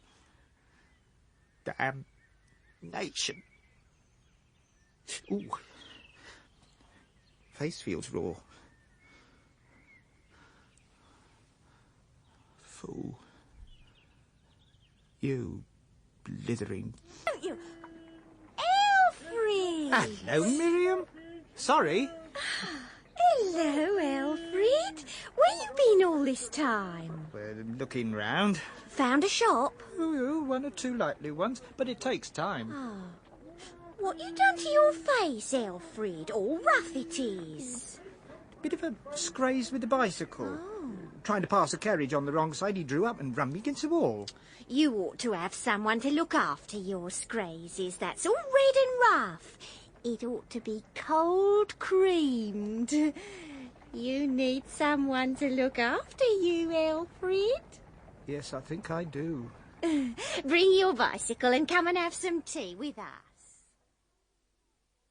You're a long time finding that shop of yours, Alfred. Don't do to be too precipitous, Minnie. No. Once you get it, you got it. Like choosing a husband. You better see you get it good. Just you remember that, you girls. Yes, Mum. When I get this shop of mine, I shall have a cat to sleep in the window. A venerable tabby. Cat's no good if it isn't a tabby. Cat I'm going to have, and a canary. No, I didn't think of that before, but a cat and a canary seem to go, you know. Summer weather, I shall sit at breakfast in the little room behind the shop. Sun streaming in the window, cat on a chair, canary singing, and Mrs. Polly... Hello? Mrs. Polly frying an extra bit of bacon. Bacon singing, cat singing, canary singing, kettle singing, Mrs. Polly... And who's Mrs. Polly going to be? Figment of imagination, ma'am. Put in to fill up the picture. No face to figure as yet. Still, that's how it'll be, I can assure you. I think I must have a bit of a garden. Not a fierce sort of garden like Harold's, furthest digging, no. Just a patch sturtiums and sweet pea. Red brick yard. Trellis. Creeper up the back of the house. Virginia creeper? Canary creeper. Oh, you will have it nice. Rather. Diggling. Shop. Smart little shop. Counter, desk, all complete. Umbrella stand, carpet on the floor, cat asleep on the counter, ties and hose on a roll over the counter. All right. Oh, yes. I wonder you don't set about it right off. Mean to get it exactly right. Here. Have to have a tomcat. Wouldn't do to open shop one morning, you know, and find the window full of kittens. Can't sell kittens. All right, Minnie. You mend that glove. And Miriam will help me with the washing up. Yes, Ma. Oh. Hand me the work basket, Alfred, will you? Where? Here you are, Minnie. Ta. Hope you won't be bored with me sewing. Bored. Content. Good company. Good tea. Domestic peace. I like cats. I'm always saying to Mother I wish we had a cat. But we couldn't have a cat here, not with no yard. Never had a cat myself. No. I'm fond of them. Well, I like the look of them. I can't call myself exactly fond. I expect I shall get one someday. When about you get your shop? I shall have my shop all right before long, trust me. Canary bird and all. I shall get a cat first. You never mean anything you say. Might get them together. Why? How do you mean? Shop and cat thrown in. Mean to say? Here, what's that I see out the window? Little dog. Eating my bicycle tire, I believe. Oh, blow. Why do the pedals always get in the way of me shins? Alfred, you off? Thought my bicycle was on fire outside. Funny fact, it's all right, really. A little dog outside. Miriam ready? What for? To go and meet Annie. Oh, you're stopping for a bit of supper. Oh, if I may. Oh, you're a rum un. Miriam! There ain't a little dog anywhere, Alfred. No, I had most curious sensation. Felt exactly as though something was up somewhere. That's why I said little dog. It's all right now. You was saying something about a cat, Alfred. Yeah, give you one the very day my shop is opened. Trust me. You really think you'll open a shop? That wasn't all talk. Not a bit of it, Miriam. After all, a shop needn't be so bad. It's a home. And there's no need to keep accounts and that sort of thing if there's no assistant. I dare say I could run a shop all right if I wasn't interfered with. I should like to see you in your shop. I expect you'd keep everything tremendously neat. Of course. Oh, let's sit on that bench where we can see those blue flowers. Righto. I always like them. Oh, they're handsome. Delphicums and Larkspur. They used to be in the park at Port Purdock, Florifera's Corner. One did ought to be happy in a shop. A shop's such a respectable thing to be. I could be happy in a shop. If I had the right company. So I'm not such a blooming geezer as not to be able to sell goods a bit. One has to be nosy over one's buying, of course. But I shall do all right. If you get the right company. I shall get that all right. You don't mean you've got someone? I've got someone in my eye this minute. Alfred, you don't mean... I do. Not really? Well, you and me, Miriam, in a little shop with a cat and a canary. Just suppose it. You mean you're in love with me, Alfred? Yes. There! Oh. And I don't care if everyone in the park is looking. I didn't dream you cared. Sometimes I thought it was Minnie, sometimes Annie. Always like you better than them. Oh, I love you, Alfred. Since ever we met at your poor father's funeral. Leastways, I would have done if I had thought you... You didn't seem to mean anything you said. I can't believe it. Nor I. You mean to marry me and start that little shop? Soon as ever I find it. I had no more idea when I came out with you. Nor me. It's like a dream. Yes, it is. I got to pinch myself to think it's real. Oh, what they'll do without me at home, I can't imagine.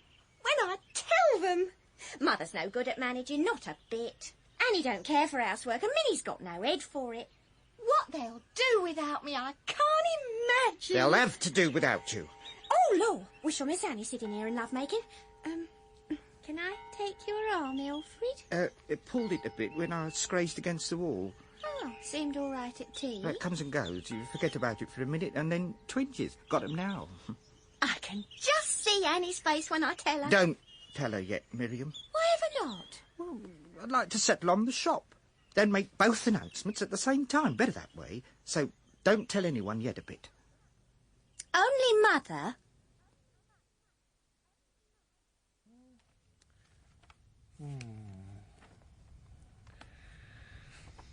You inherited £355, Right. and as far as I can calculate, you now have £298. No.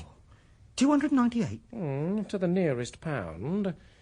You've spent £57 already.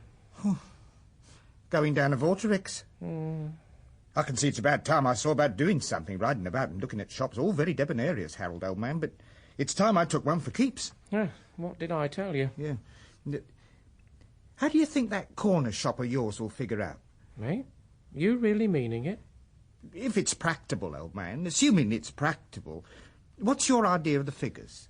Oh, well, now, let's go over the figures I reckoned out the other week. Where are you? Here we are. Now, let's see the lowest you can do it on. So, running expenses, there's rent, and the stock. Well, you'll save a few pounds there.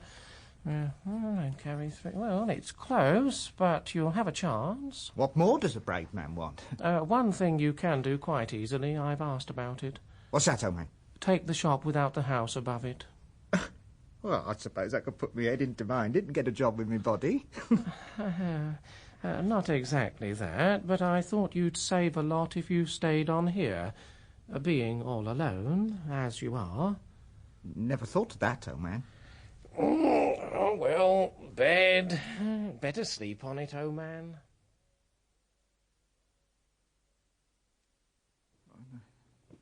Oh. Yeah. Oh, you'll have to go back to harness, Polly, old man. Put the happy days behind you. Forget the red-haired girl sitting on the wall looking down at you with clear blue eyes. Oh, no. You'll only end up being laughed at and mocked. Oh.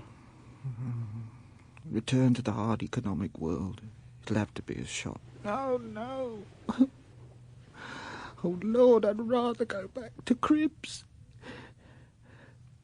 No, you promised to marry Miriam. Oh, it'll be very satisfactory to marry. Have a wife. Oh, God, no, why did it have to be Miriam? However did it happen? You flirted with danger. You thought up all those neat ways of proposing marriage, only as an exercise. They didn't have a definite aim. It might just as easily have been Minnie. Oh, run away to sea. Cut your blooming throat. You don't look too good this morning, Alfred. Had a rotten night, Grace. Oh.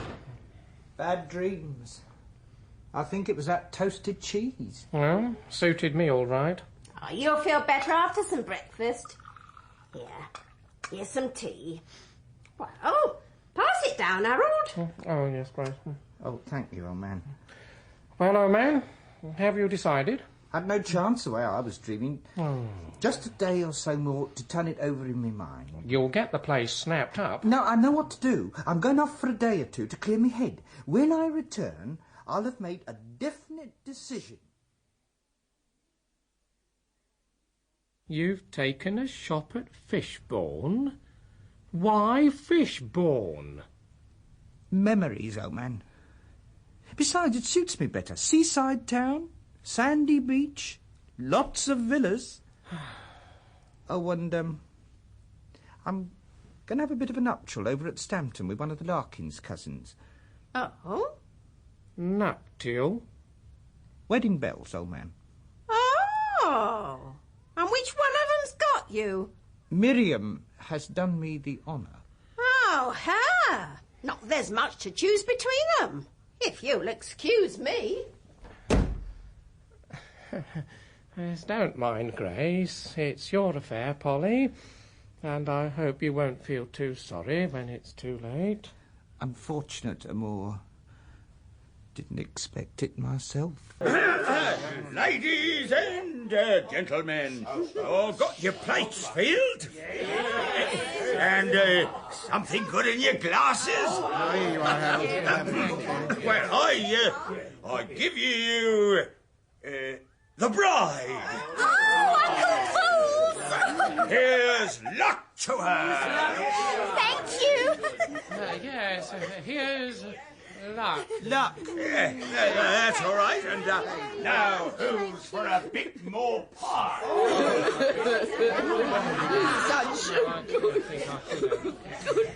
Oh, Ma.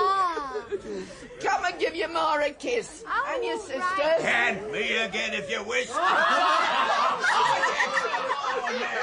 giving you one already. I can't help feeling it's a mistake, oh man. I can't help feeling you've been rash.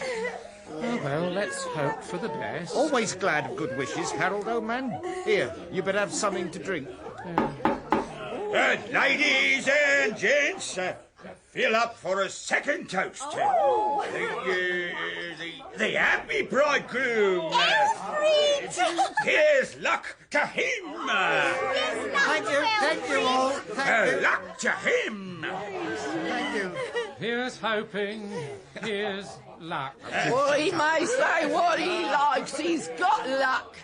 That girl's a treasure. Treasures and always has been. A treasure, I must say. And a treasure, I will say. Too many stairs. Sorry, Miriam. It can be a hard house to keep clean. White paint's all very well in its way, but it shows the dirt something fearful. Oh, dear. Better to have had it nicely grained. And the coal being indoors will make a lot of work. No, I didn't think of that. And the kitchen being below ground level. Yeah, we can sit on the beach on Sundays, or go for walks in the country. I don't think it looks well going about the country on Sundays. You've got a position to keep up. Hey, look over here. What? There's a kind of place here where we might have some flowers in pots. Not me. I've had trouble enough with Minnie and... Thinking of changing your trade, Polly? What?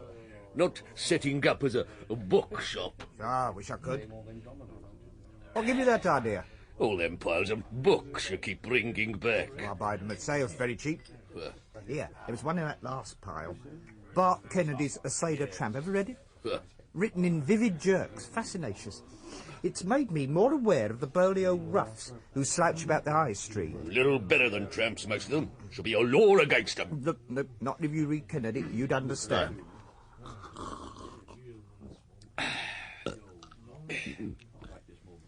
Here, talking to the shop, old man. You think you could face in my direction when you unpack your crates of china on the pavement? Not always present the end elevation. What are you going on about? Don't like so much airy pensy. Always turning your back on me. Oh, that's what you're talking about. That's it. Way the wind blows, I expect. Wind blows my straw. Isn't very civil. Got to unpack how it suits me. Can't unpack with straw blowing into one's eyes. Needn't unpack like a pig rooting for truffles. Pig? Are you calling me a pig? I am asking you, civilly, to stop unpacking with your back to me. Pig ain't civil.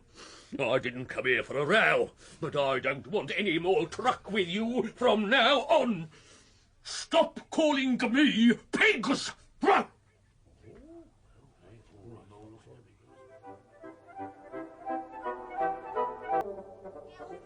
Oh, God. Alfred! Oh, haven't you anything better to do than stand around in the shop doorway waiting to talk to any passer-by? Well, there aren't any customers, not doing any And harm. won't be at this rate. I can't do anything to help you.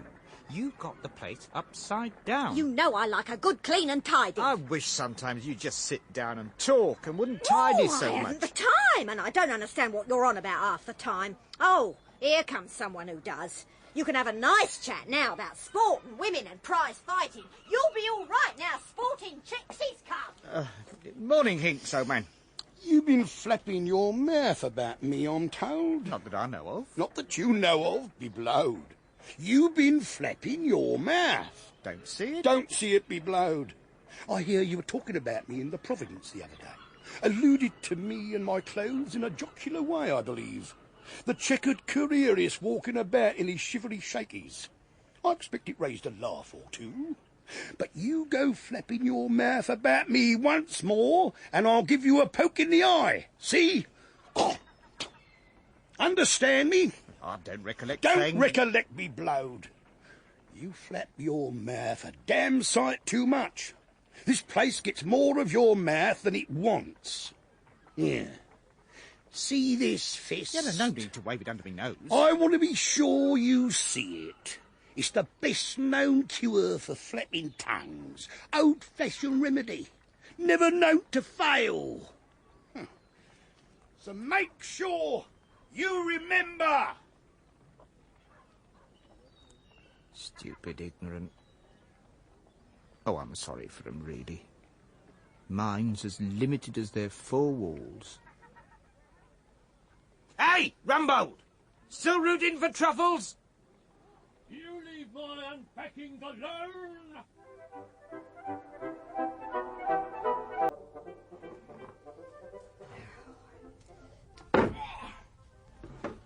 Miriam? Miriam!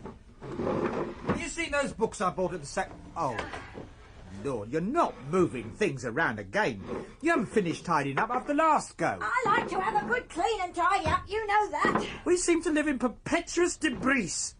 The house is always upside down. But you would have this inconvenient house. Oh. Do any business today? Sold some strawettes and ties, a couple of bathing costumes. I think you ought to do something instead of always having your head in them books. I can't make people come in and buy. You could earn other money. Play the organ like Winter said at the bicycle shop. Don't be daft. Gamble, he waits at table, but not you. Oh, no.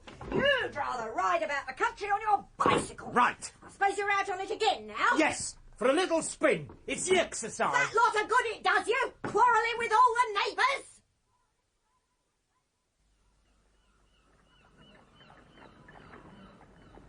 Out the way, pussycat. Let's get the free wheel scene too. It's jamming. I see old Rusper spread his goods all across the pavement again. Wonder he bothers to keep the shop at all. You roadhog! Pushing me into the curb! No! Here, won't you doing? Tin man traps all over the pavement, as though the town belongs to you. Take your dustbin. Oh, you put it all back. Put it back yourself. You got to put it back. Get out of the way, Rusper. Oh, let go. Here, let go. Oh, you want to fight, do you? Let go my hair. Oh, take all hang out of the line. Now, ow. Yeah, but my finger. Teach you, bite. Oh, get out. You take part before we do each other in the arm. Rusper, give over and get to your feet. Rumbold, have you got Polly? Got him jiu-jitsu. Give over, you two. Now, what's it all about? He deliberately rode into my goods. He ought to pick him up. Has he been calling you names? Pails. All over the road. Bungs up the street. Car pushes me into him, and out he runs and scrags me. Oh, assault. He assaulted me. Jumped into my dustbin. Is that assault or isn't it? Oh, shut up. I'm going. They say this your collar. Yeah, I suppose it is. Anyone seen a tie? Here, mister. Thanks. Teach you to leave things alone. Human life isn't safe with you, Rusper. You'll hear from me through a summons. Me too. Oh, that Polly. It's not enough for him to go around calling people names. He has to assault them now. He's not the sort we want in Fishbourne, Mr. Rumbold. No. Bad example. Bad for the town. Bad for trade. Right, enough, Mr. Inks. The less we all have to do with him, the better. Quarrelled with the neighbours, the landlord, the suppliers, and now this being up in court. Wasn't only me. Rusper was bound over too. Equally to blame. Here. Put these shirts on the counter, will you? Oh, not more flannel shirts. You haven't sold any of the last lot yet. You have to order these 3 months ahead. I didn't know then the line wouldn't sell. I'd have looked a fool if they'd gone like hot cakes, and I hadn't any more stock. You look a fool now. And at least you'd have saved your money. 15 years you've had this shop, and what have you to show for it? I remember. I was going to have a cat, and the canaries singing. We'd all be singing and laughing. Yeah, you used to laugh when you came round to Mars before we married. Soon changed, though. Not much laughing since we got here. Have you looked at yourself lately? More and more irritable, going bald and getting fat. I'm going out.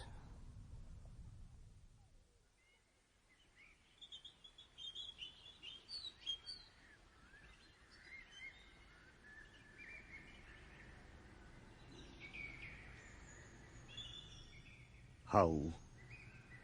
Rotten. Beastly. Silly. Hole. I know there's more to life than this meanness and greyness. I know there's companionship and laughter. Oh, Parsons showed me. And nobleness and beauty and love. The girl on the wall helped me find those. I'm nearly 40. What's the point in carrying on the toil and struggle if there's no further happiness? I hate Miriam, but there's no getting away from her. What is there? Kill myself?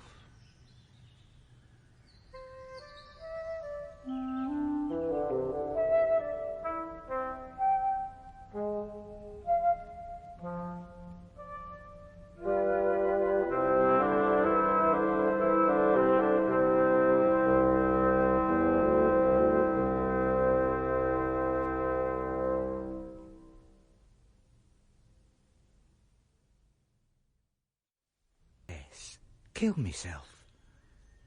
Here I am, 2.5 years of 40, a failure in a business I hate, with a wife I hate, and with chronic indigestion. Now, I don't see it would do any harm to anyone. My life's insured, the place is insured, and it needn't hurt much. I'll have to plan it very carefully, because I don't want to buy my release at Miriam's expense, leave her unprotected with a bankrupt shop on her hands. She must receive the full benefit of the life insurance and the fire insurance. I'll have to do it all on a Sunday evening while Miriam's at church. Yes, that's the best idea. Yeah. No need to blame me if the tea's stewed. And the muffins are like leather. Well, tea was ready at the usual time. If you choose to stay out, that's your affair. I could have done with some hot tea. Biting east wind went right through me. Pity it didn't blow some idea of dealing with the creditors into that head of yours. Blew a few more hairs off, more likely. If you'd listened to me, gone and done something, instead of always having your head in a book, you wouldn't have no creditors. But no. Ooh. Oh, what's the matter now? Ooh. Tug-of-war going on in me innards. Same as most afternoons. Keep your bad temper to yourself, then. I'm going to put my coat on. Yes. After she goes out, soak the stairs from here to the ground floor with paraffin. Get a fire going. Smash the house lamp on the staircase, cut my throat at the bottom of the stairs, properly, at the side, no sawing at the windpipe. Must look like I fell downstairs with the lamp. Come into church? Rather. I got a lot to be grateful for. You got what you deserve. Suppose I have. You'd better come to church than mope. Shan't mope. I'll go to church. Good riddance. I've had my whack. I don't see she'll have any cause to holler. Beastly home. Beastly life. Here goes.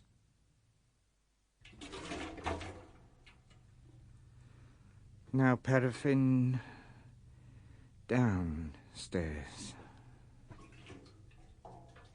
All the way down. There. Plenty of time. Might as well sit down. Razor's a good sharp blade. Harold's wedding present. Appropriate. This is the end, old man. The end? Love's never begun for me. Never. I've always submitted, never fought for the beautiful things I desired, taken any risks, died rather than abandon the things that matter. Safety don't matter. A living don't matter, unless there are things to live for. I've been a coward and a fool, and this is the end for me. Oh, God, time. Time to put it all back. Quickly. Give up the plan. No. Smell the paraffin. Yeah, place reeks of it. No way out this time, I mean. Get the fire going. Yeah, no time to lose. Light paraffin. Wee, look at that flame travel. Now, move, man. Throw the lamp. Now. Your turn now, old man. Blade under the ear. Ooh. Oh. Lord, it stings. No, hold steady. No need to... Hello? Trouser burning. From the paraffin. Oh, it takes a bit to put it out. What a strange-looking flame that is. Flattish. Salmon pink. Oh, good Lord, this place is really light. Oh, damn this trouser. What the deuce shall I do? I'm soaked with paraffin. It wasn't planned like this. I've got to cut my throat first. Oh, no, it's all going too fast. No, I must get out through the shop. Next door will be a light at this... Oh, my God. Rumbold's old mother-in-law's next door. Deaf as a post. Must rescue her.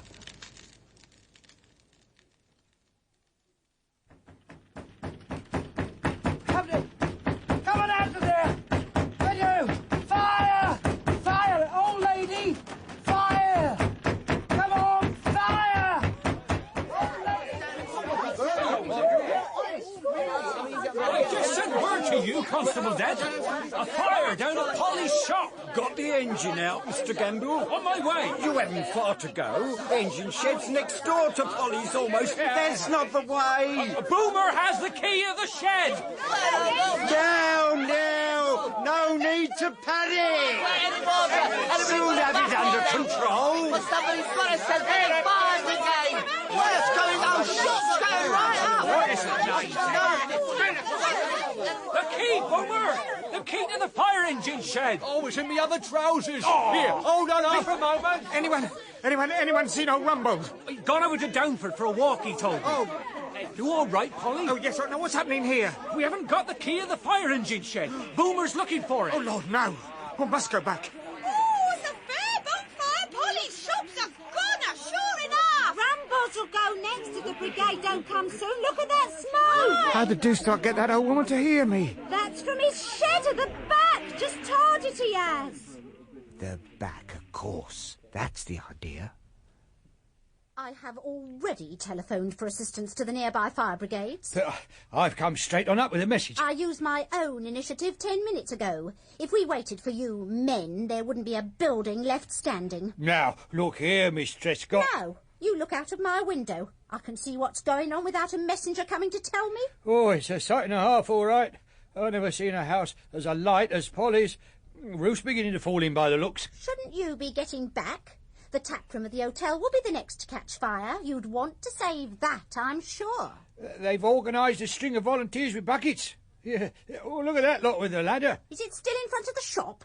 It will be. Oh, no! On the roof. Hey, what is it? 2 people on the roof. Look! 2 people on the roof. I don't mind scrambling, but I can't jump. And I won't jump. Yeah, well, scramble then, old lady, scramble. Now, here, give me your arm. Oh. Now, don't mind if your feet slip. Oh, no, I've got you. It's 1 up and 2 down on these blessed tiles. It's not what I'm used to. Yeah, well, stick to it. Live and learn.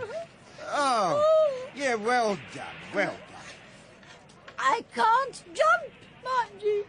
And old ladies like me mustn't be hurried. Well, look, let's get as high as possible anyhow. Onto that parapet. Shinning up a water spout in your line. Near as you'll get to heaven. I can't jump. I can do anything but jump. Yeah, but can you reach that ledge with your hands? Reach with your hands. Ah. Yeah, that's good, that's good. Now, hold on while I give you a boost. So long as it isn't jumping. Now, hold on. Whee!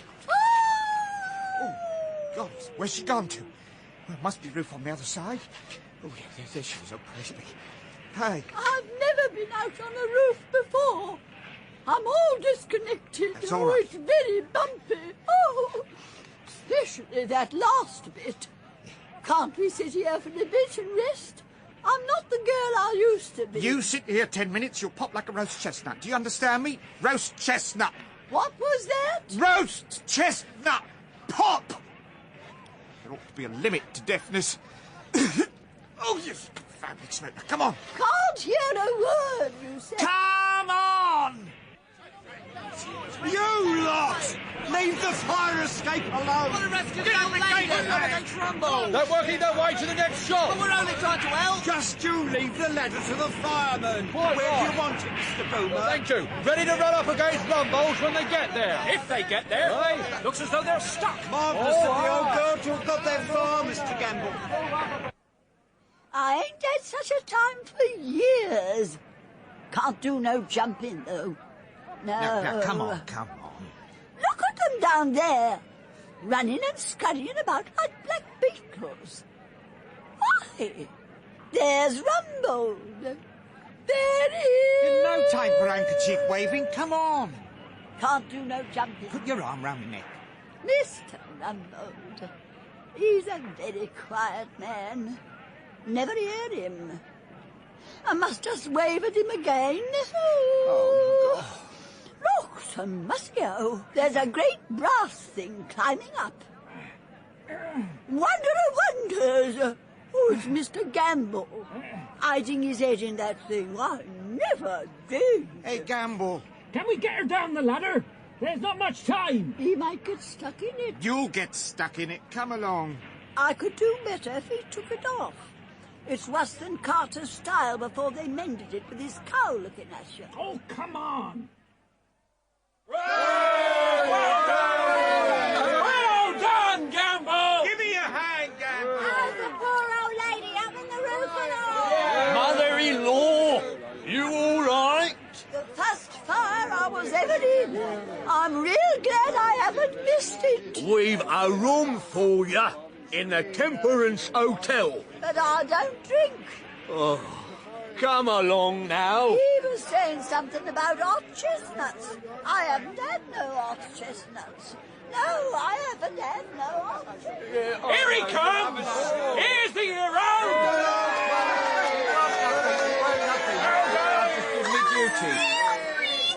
Alfred! You're safe! Hello, Miriam. All the same, it took some courage, and I'm proud to have shaken you by the hand. Hear, hear. You played a brave man's part, Polly. Yes. And if you don't get a medal, my name's not Rumbo. Hear, hear. Good night, then, Polly. Good night, all. Night, Polly. Good night, Polly. Good night.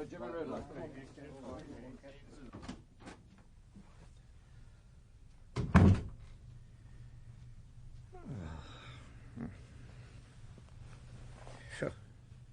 There's room and a half in that jacket. As for these trousers, I look like a clown.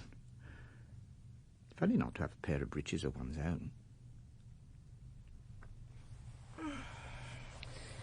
Hello. Hello. Come to bed. Sorry if I woke you, Miriam. I've been thinking. It isn't going to be so bad after all. We shall get your insurance money. We can begin all over again. Yes. Get a better house. I've always hated those stairs. Choose a better position where there's more doing. Not half so bad. You wanted stirring up. Something I've forgotten to do. What is it?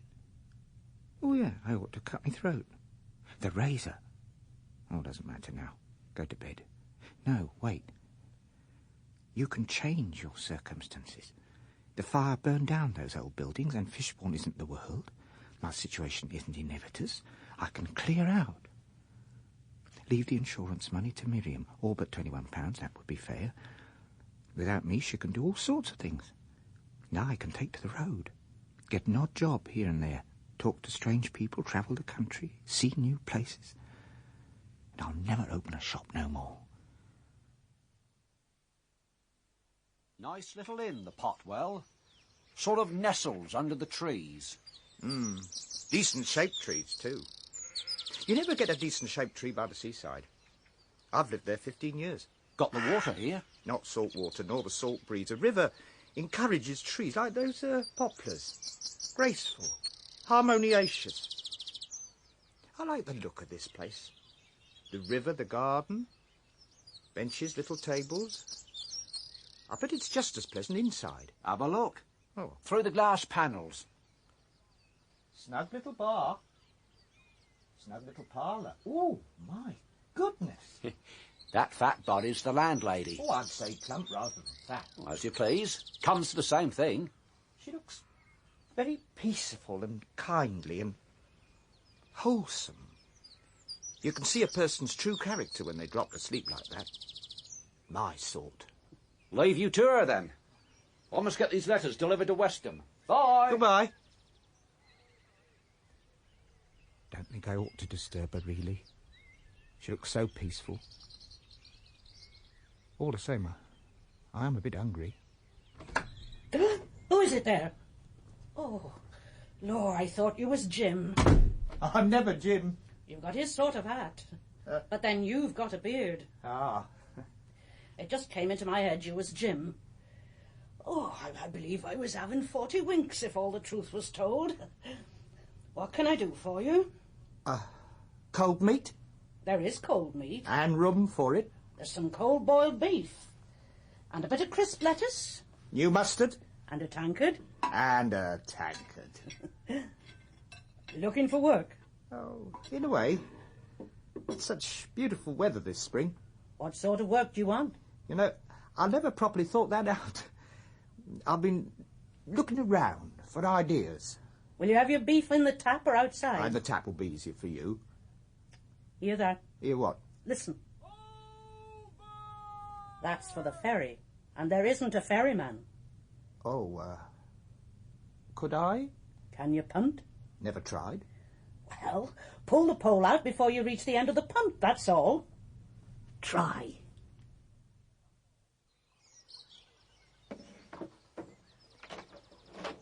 There, Captain. Most mercantilious, all safe ashore, ma'am. I've been laughing at you. When you hit his head, it hurt my side. It didn't hurt his head. Not particularly. Did splash him a bit with some waterweed. I don't know why he wanted to come across. He wasn't very grateful. Said something about the landing being 40 yards downstream and the soil very treacherous. Did you charge him anything? Oh, gratis. I never thought of it. You ought to have charged him something. You better come in and have your cold meat before you do any more punting. You and me'll get on together. You eat better than you punt. I dare say you could learn to punt. Oh, this beef's a bit of all right, ma'am. I could have done differently if I hadn't been punting on an empty stomach. I never held with fasting. Another piece of lettuce. Wouldn't refuse, ma'am. There was a time, most of my life really, I used to have a sort of tug-of-war going on in me innards. Terrible feeling. Every afternoon, most evenings. Doesn't happen now. I expect you're out in the fresh air more. Walking. No worries. Worry churns up the inside something awful. You want a ferryman? I want an odd man about the place. Oh, well, I'm odd, all right. What's the wages? Not much, but you get tips and pickings. I've a sort of feeling it'd suit you. Give me a trial. I've more than half a mind, or I wouldn't have said anything about it. I suppose you're all right. You've got a sort of half-respectable look about you. I suppose you haven't done anything. Bit of arson. So long as you haven't the habit. My first time, ma'am, and my last. It's all right if you haven't been to prison. It isn't what a man's happened to do makes him bad. We all happen to do things at times. It's bringing it home to him and spoiling his self-respect does the mischief. You don't look a wrong un. Have you been to prison? A reformatory or an institution? Never, not me. Do I look reformed? Can you paint and carpenter a bit? Right for it. Have a bit of cheese. If I might. Could you tell me more of the duties, ma'am? Keeping the place tidy, sweeping out and sanding the tap and bar, washing glasses, cleaning bottles and saving corks, taking into cellar, tapping and connecting beer casks with their engines, house painting, cleaning windows, general gardening, help with the ducklings and the poultry, stabling, baiting and grooming horses, cleaning and garaging motor car, scrubbing floors, delivering bottled beer and running errands. Can but try it, ma'am. And when there's nothing else on hand, I suppose I might do a bit of fishing.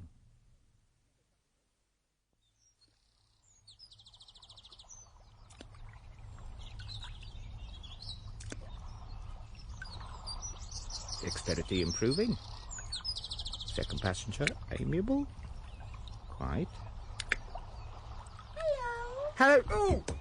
Here, that was nearly a disaster. Not very good. Bit silly. What are you called? Polly! Liar, I'm Polly. Then I'm Alfred, but I meant to be Polly. I was first. All right. I'm going to be the new ferryman. I see. You'll have to punt better. Hold on. Yeah, you should have seen me this afternoon. I can imagine it. I've seen the others. What others? What Uncle Jim has scooted. He'll scoot you too, I expect. I'm not a scooter. Uncle Jim is. When he comes back, he'll cut your insides out. Perhaps, very likely, he'll let me see. Who is this Uncle Jim? Don't know who Uncle Jim is, but he's a scorcher. He only came back a short time ago and he's scooted 3 men. He don't like strangers about, don't Uncle Jim? He can swear. He's going to teach me as soon as I can whistle properly. Teach you to swear? And spit. Oh, how old are you? 9. It's not what I should call handsome, not Uncle Jim. But he's a scorcher, no mistake. Grandma don't like him. Just getting the fire going for tea. I say, who's Uncle Jim? That little granddaughter of mine been saying things. Bits of things. Oh, well, I suppose I must tell you sooner or later. It's Jim. He's the drawback to this place. That's what he is. The drawback. I hoped you mightn't hear so soon. Very likely he's gone. He hasn't been near the place these 2 weeks and more. But who is he? I suppose I got to tell you. She says he scoots people. He's my own sister's son. I suppose I got to tell you. I try not to think of it, and night and day's haunting me. I try not to think of it. I've been far too easygoing all my life, but I'm that worried and afraid, with death and ruin threatened and evil all about me. I don't know what to do. My own sister's son, and me a widow woman and helpless against his doings. I wouldn't mind nothing else half so much if he'd leave that child alone.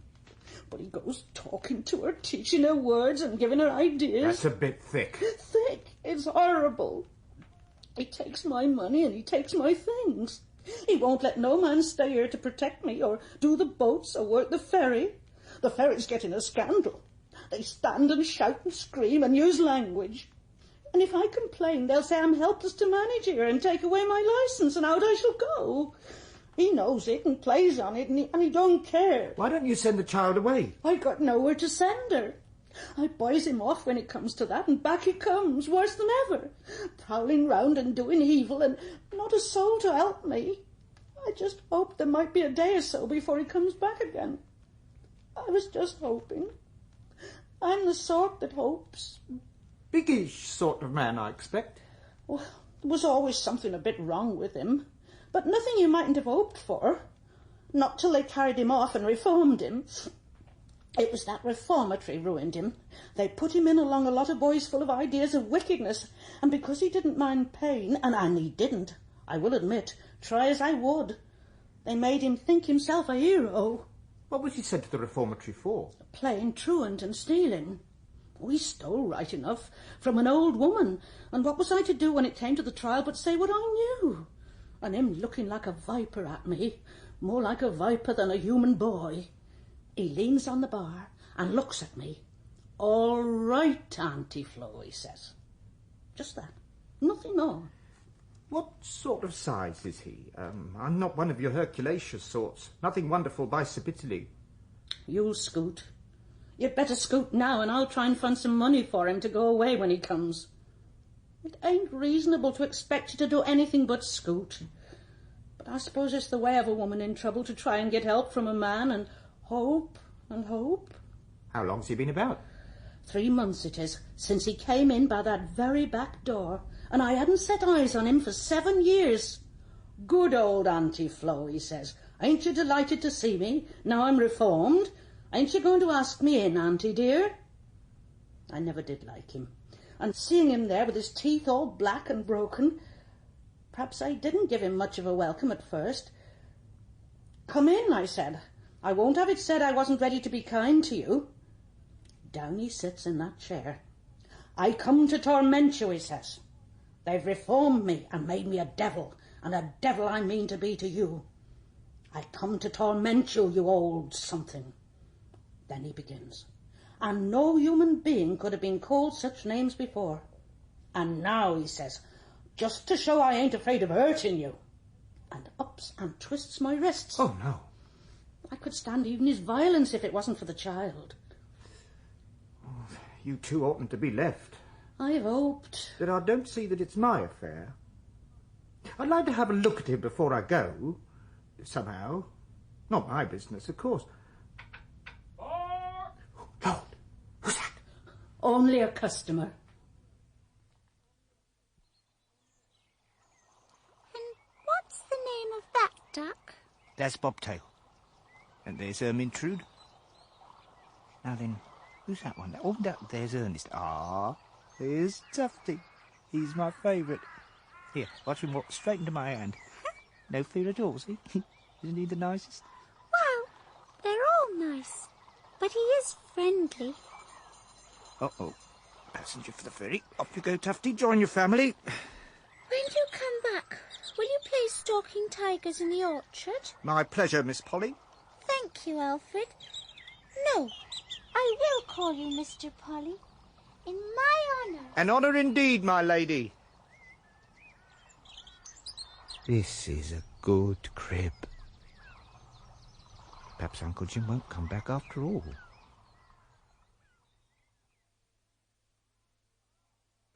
Half a mo! Half a mo, mister. You the new bloke at the Potwell Inn? Suppose I am. Half a mo. We ain't a bleeding marathon. It ain't a cinder track.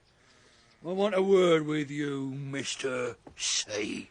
If you'll let go my arm. Yeah. Now, what is it? I just want a word with you, see? Just a friendly word or two. Just to clear up any blooming errors. That's all I want. No need to be so proud if you are the new bloke at Potwell Inn. Not a bit of it, see? You got a bloody well shift, see? The Potwell Inn's my beat, see? How's it your beat? Not your business. You got a shift. Suppose I don't. You got a shift. You don't know who you're up against. It's a kindness I'm doing to warn you. I don't stick at nothing. What do you think you'll do if I don't clear out? Feel that grip. Oh. I'll do you injuries. I'll hurt you. I'll kick you ugly. I'll hurt you in horrible ways. You cry to see yourself. You've got no right. Right! Ain't the old woman me aunt? I got no quarrel with you. It's too late to go tonight. I'll be round tomorrow, about 11. See? And if I find you... We'll consider your suggestion. You better.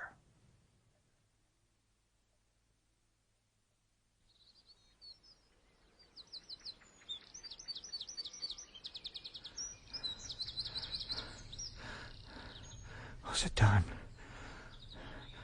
Well, past 10. No point in going back now. 3 miles? No, never get back in time now. Might as well go on. Let's go back. Not my quarrel. Old cadger. She hadn't no business to drag me into her quarrels. Ought to have gone to the police. Wish I'd never set eyes on the rotten inn. But the little girl. No. Call of duty. Go home to Miriam. Where you been? Holiday. Oh, I don't see it. It's not fair. If I had a chance against him, one kick in the stomach would settle a chap like me. It's no good, you see. If I get killed, I get killed. If he gets killed, I get hung. Don't seem just somehow. Oh, God, it isn't my affair. Oh, God. Oh, God.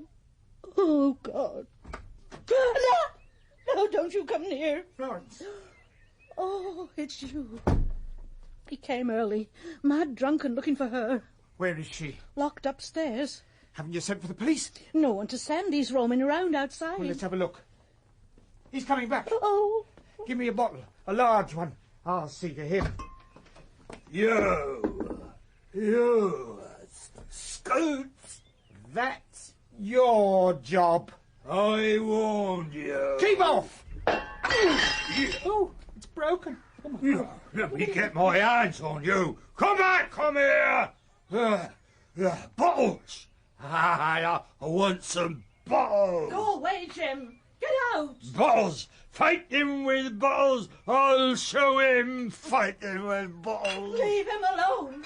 Leave him alone, will you? Out of my way, you! Oh, after I deal with him, I'll be back to deal with you, Auntie Flo. Oh, carve him to bloody mincemeat. Hey, come back, you! Who was running off? I'll get you! I'll get ya! You won't get away! I'm gaining! I'll catch you! Now, if I can drop this over his head. Where are you? I know you hiding. Yeah!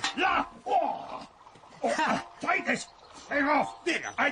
Stop jamming me! Stop playing! Get away! Go on! Move! Move! You wait till I'm dead. Go on! Go back! Yeah! Keep that broom away! Oh!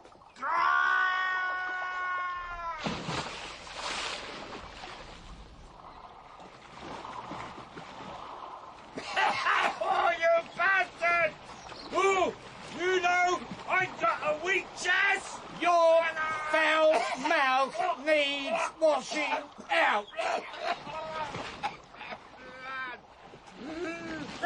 Get away!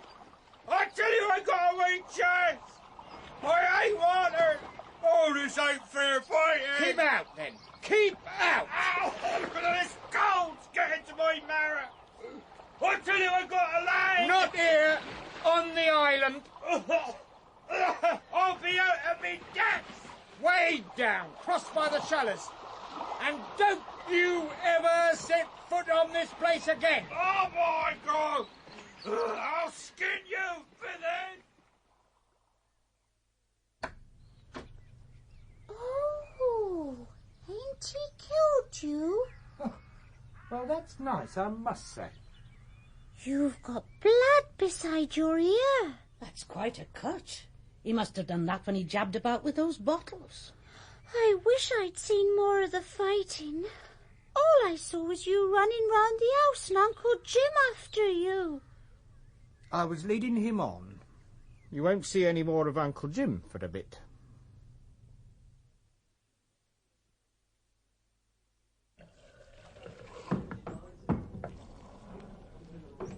Who's this nut brown for? Here, missus. There, Tom, there. Here, I thought we should have a stone of ginger up. Oh, good idea. Oh, do these glasses, shall I? If you would. He must have been mad to come up here twice looking for you, trying to pick a fight when the place was full of customers. Lucky those territorials were here the other day. He got more than he bargained for. You haven't scooted. That's what's made him more determined. Jim's been pinched again, missus. What? Our Jim? Your Jim. Stealing a hatchet. Did you say hatchet? Yes, a hatchet. Down Lamham Way, night before last. What did he steal a hatchet for, Tom? He said he wanted a hatchet. Wonder what he wanted a hatchet for. I dessay he had a use for it. How much you say they give him? 3 months. Well, sir, here we are. Oh, very compactus. Oh, I won't pretend it's in any great shape. But if you only need a gun for rope... Well, it has the advantage of being small, easily stowed. Will you take it as it is? No. Could you wrap it up in something? Landlady's a bit scared of firearms, you know, as some women are. Yes, indeed, sir. Marvellous 3 months we've had, eh? Oh, ma. Still so warm you wouldn't know it's October, except for the evening mists. Oh, sir, watch out when you load it. Why? Well, the trigger's a bit sensitive. Wouldn't want you to come to any harm. I hope not.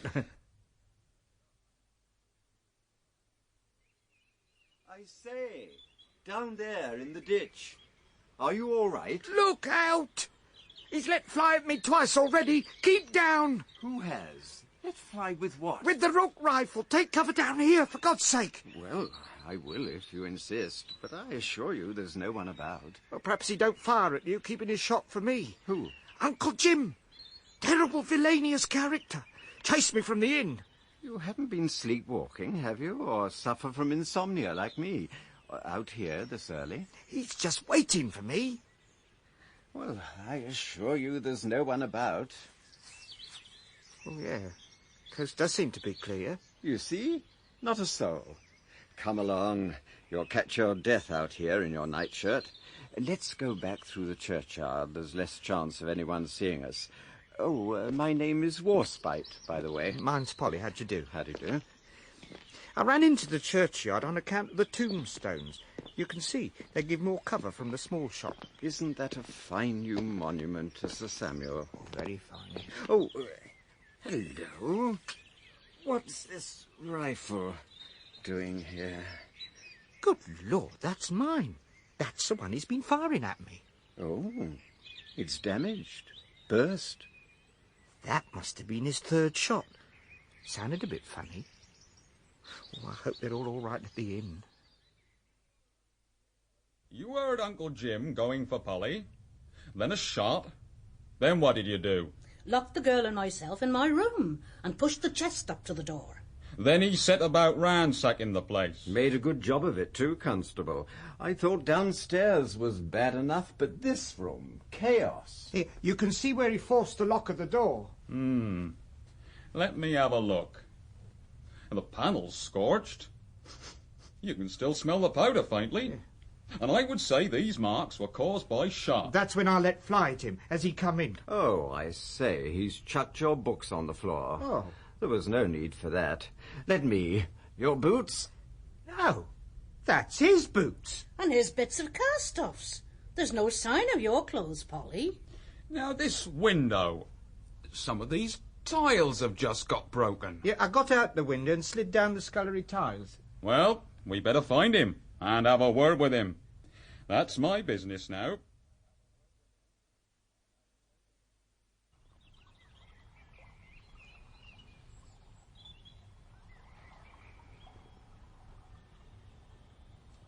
I will say this for fishing. It induces meditation, allows for reflection. And it's taken you 5 years to find leisure to do it. 5 years. And what happened to Jim? Never a word. Have you ever faced up to it, old man? You committed arson and deserted a wife? But I don't think the burning of things is a crime in itself. It's neither good or bad. But, Miriam, you made yourself responsible for her life. All right, she had over £100 insurance, but that don't last forever. She's bound to have fooled it away if I know it. Oh, hey, a bite. Now, don't jerk your hook up. Take it gently. Oh, another dace. Nice plump one this time. Right, into the bag. Bit selfish, isn't it, old man? You're healthy and comfortable. She's probably in distress, crying her eyes out. She was always talking of doing things. Why couldn't she? Silly to think of her. Damn silly.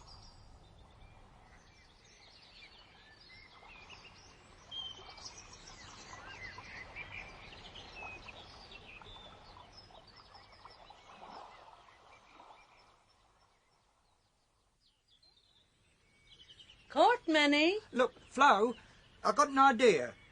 Would it put you out very much if I went off for a day or two for a bit of a holiday? There won't be much doing now till Thursday.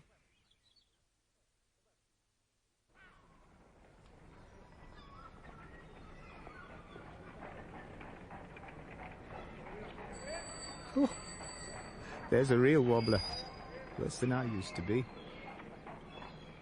Pity my bicycle had to go up in the fire. And my books. Well, Fishbourne High Street. That side's much as before. And on my side, this side, well, that must be the new fire station. Very ostentatious. Colonial Tea Company, that's new, used to be Rumbles. Can't do no jumping. Little sweet shop. Tea's upstairs. What's it say? Polly and Larkins? Well, I'm astonished. I don't know, I really don't.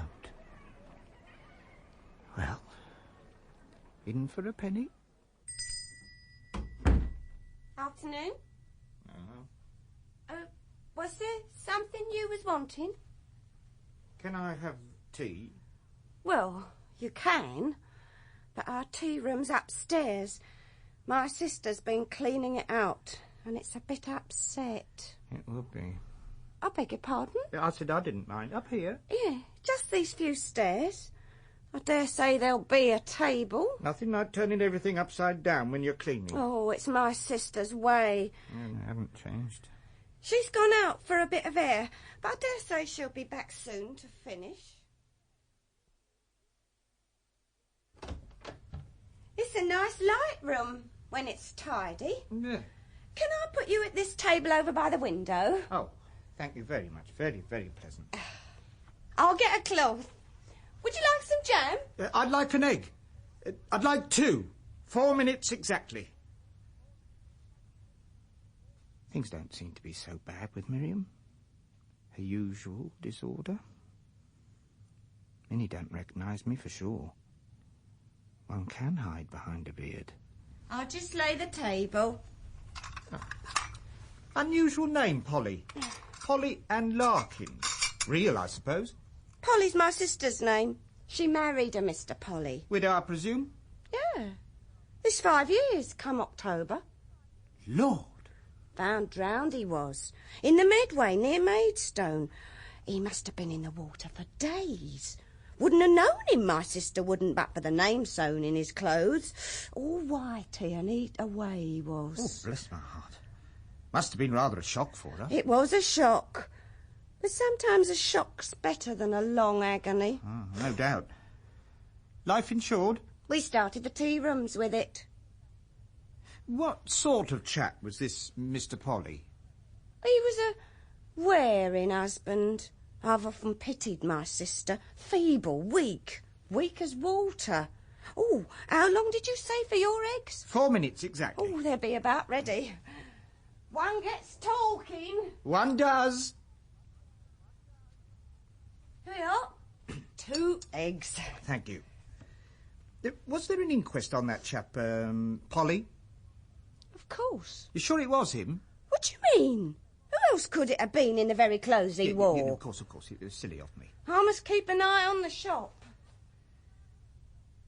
Now, don't get agitated. You'll give yourself away. Oh, Lord. One of Miriam's eggs. I haven't tasted such an egg in 5 years. Wonder where she gets them. Picks them out, I suppose. This other one. Oh, a bit better. Almost palatable. Nice afternoon. Oh, my God. No. Here, sit down. It's you. No, it isn't. It just looks like me, that's all. I knew that man wasn't you. All along. I tried to think it was. I tried to think perhaps the water had altered your wrists and feet and the colour of your hair. Oh. I'd always feared you'd come back. I haven't come back. Now, don't you think it. How we'll pay back the insurance now, I don't know. Oh, don't cry, Miriam. I haven't come back, and I'm not coming back. I'm a visitant from another world. You shut up about me, and I'll shut up about myself. I came back because I thought you might be hard up or in trouble or something silly like that. Now I see you again, I'm satisfied. I'm satisfied completely, see? I'm going to absquatulate, see? Hey, presto, right away. Now, don't you think you're going to see me again? For you ain't. Oh, and Miriam, that was a tasty egg.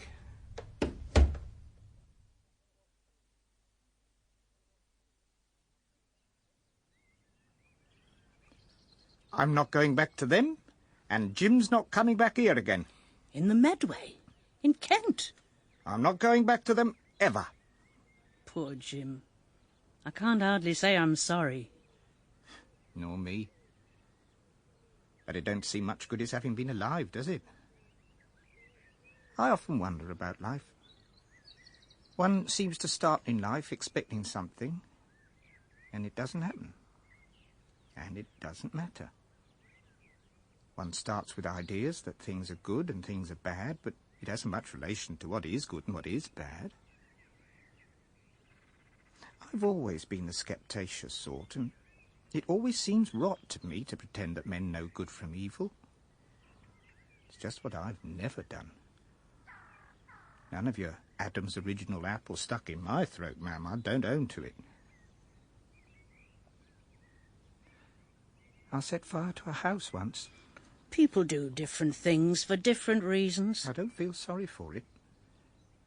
I don't believe it was a bad thing to do, any more than burning a toy, like I did once when I was a baby. I nearly killed myself with a razor. You? Oh, who hasn't? Anyhow, gone as far as thinking of it. Most of my time, I've been half dreaming. I married like a dream, almost. I've never really planned my life or set out to live. I happened. Things happened to me. So with everyone. I don't see what it's all up to. Like children playing about in a nursery. Hurt themselves at times. It isn't what we try to get that we get. It isn't the good we think we do is good. What makes us happy isn't our trying. What makes others happy isn't our trying. There's a sort of character people like and stand up for, and a sort they won't. Miriam was always trying. Who was Miriam? No one you know. But she used to go about with her brows knit, trying not to do whatever she wanted to do, if ever she did want to do anything. You can't help being fat. You can't. It helps and it hinders. Like my upside-down way of talking.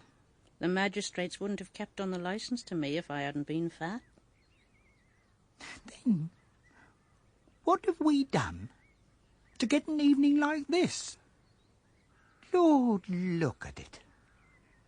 If I was a darky or an Italian, I should come out here and sing. Well, I whistle sometimes, of course, but bless you, it's singing I've got on my mind. Sometimes, I think I live for sunsets. I don't see that it does you any good always looking at sunsets like you do. Nor me, but I do. Sunsets and things I was made to like. They don't help you. Who cares? You've got to die someday.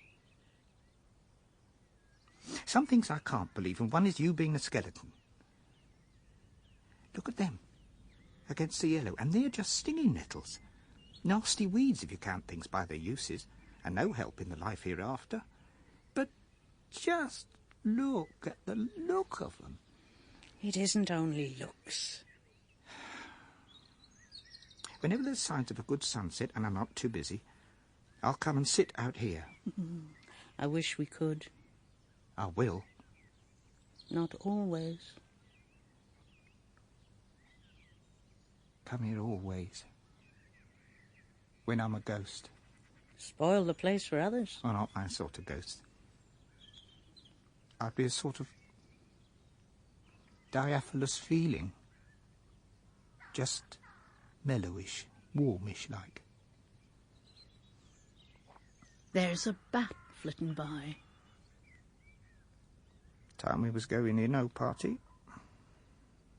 Supper to get. It's as you say. We can't sit here forever.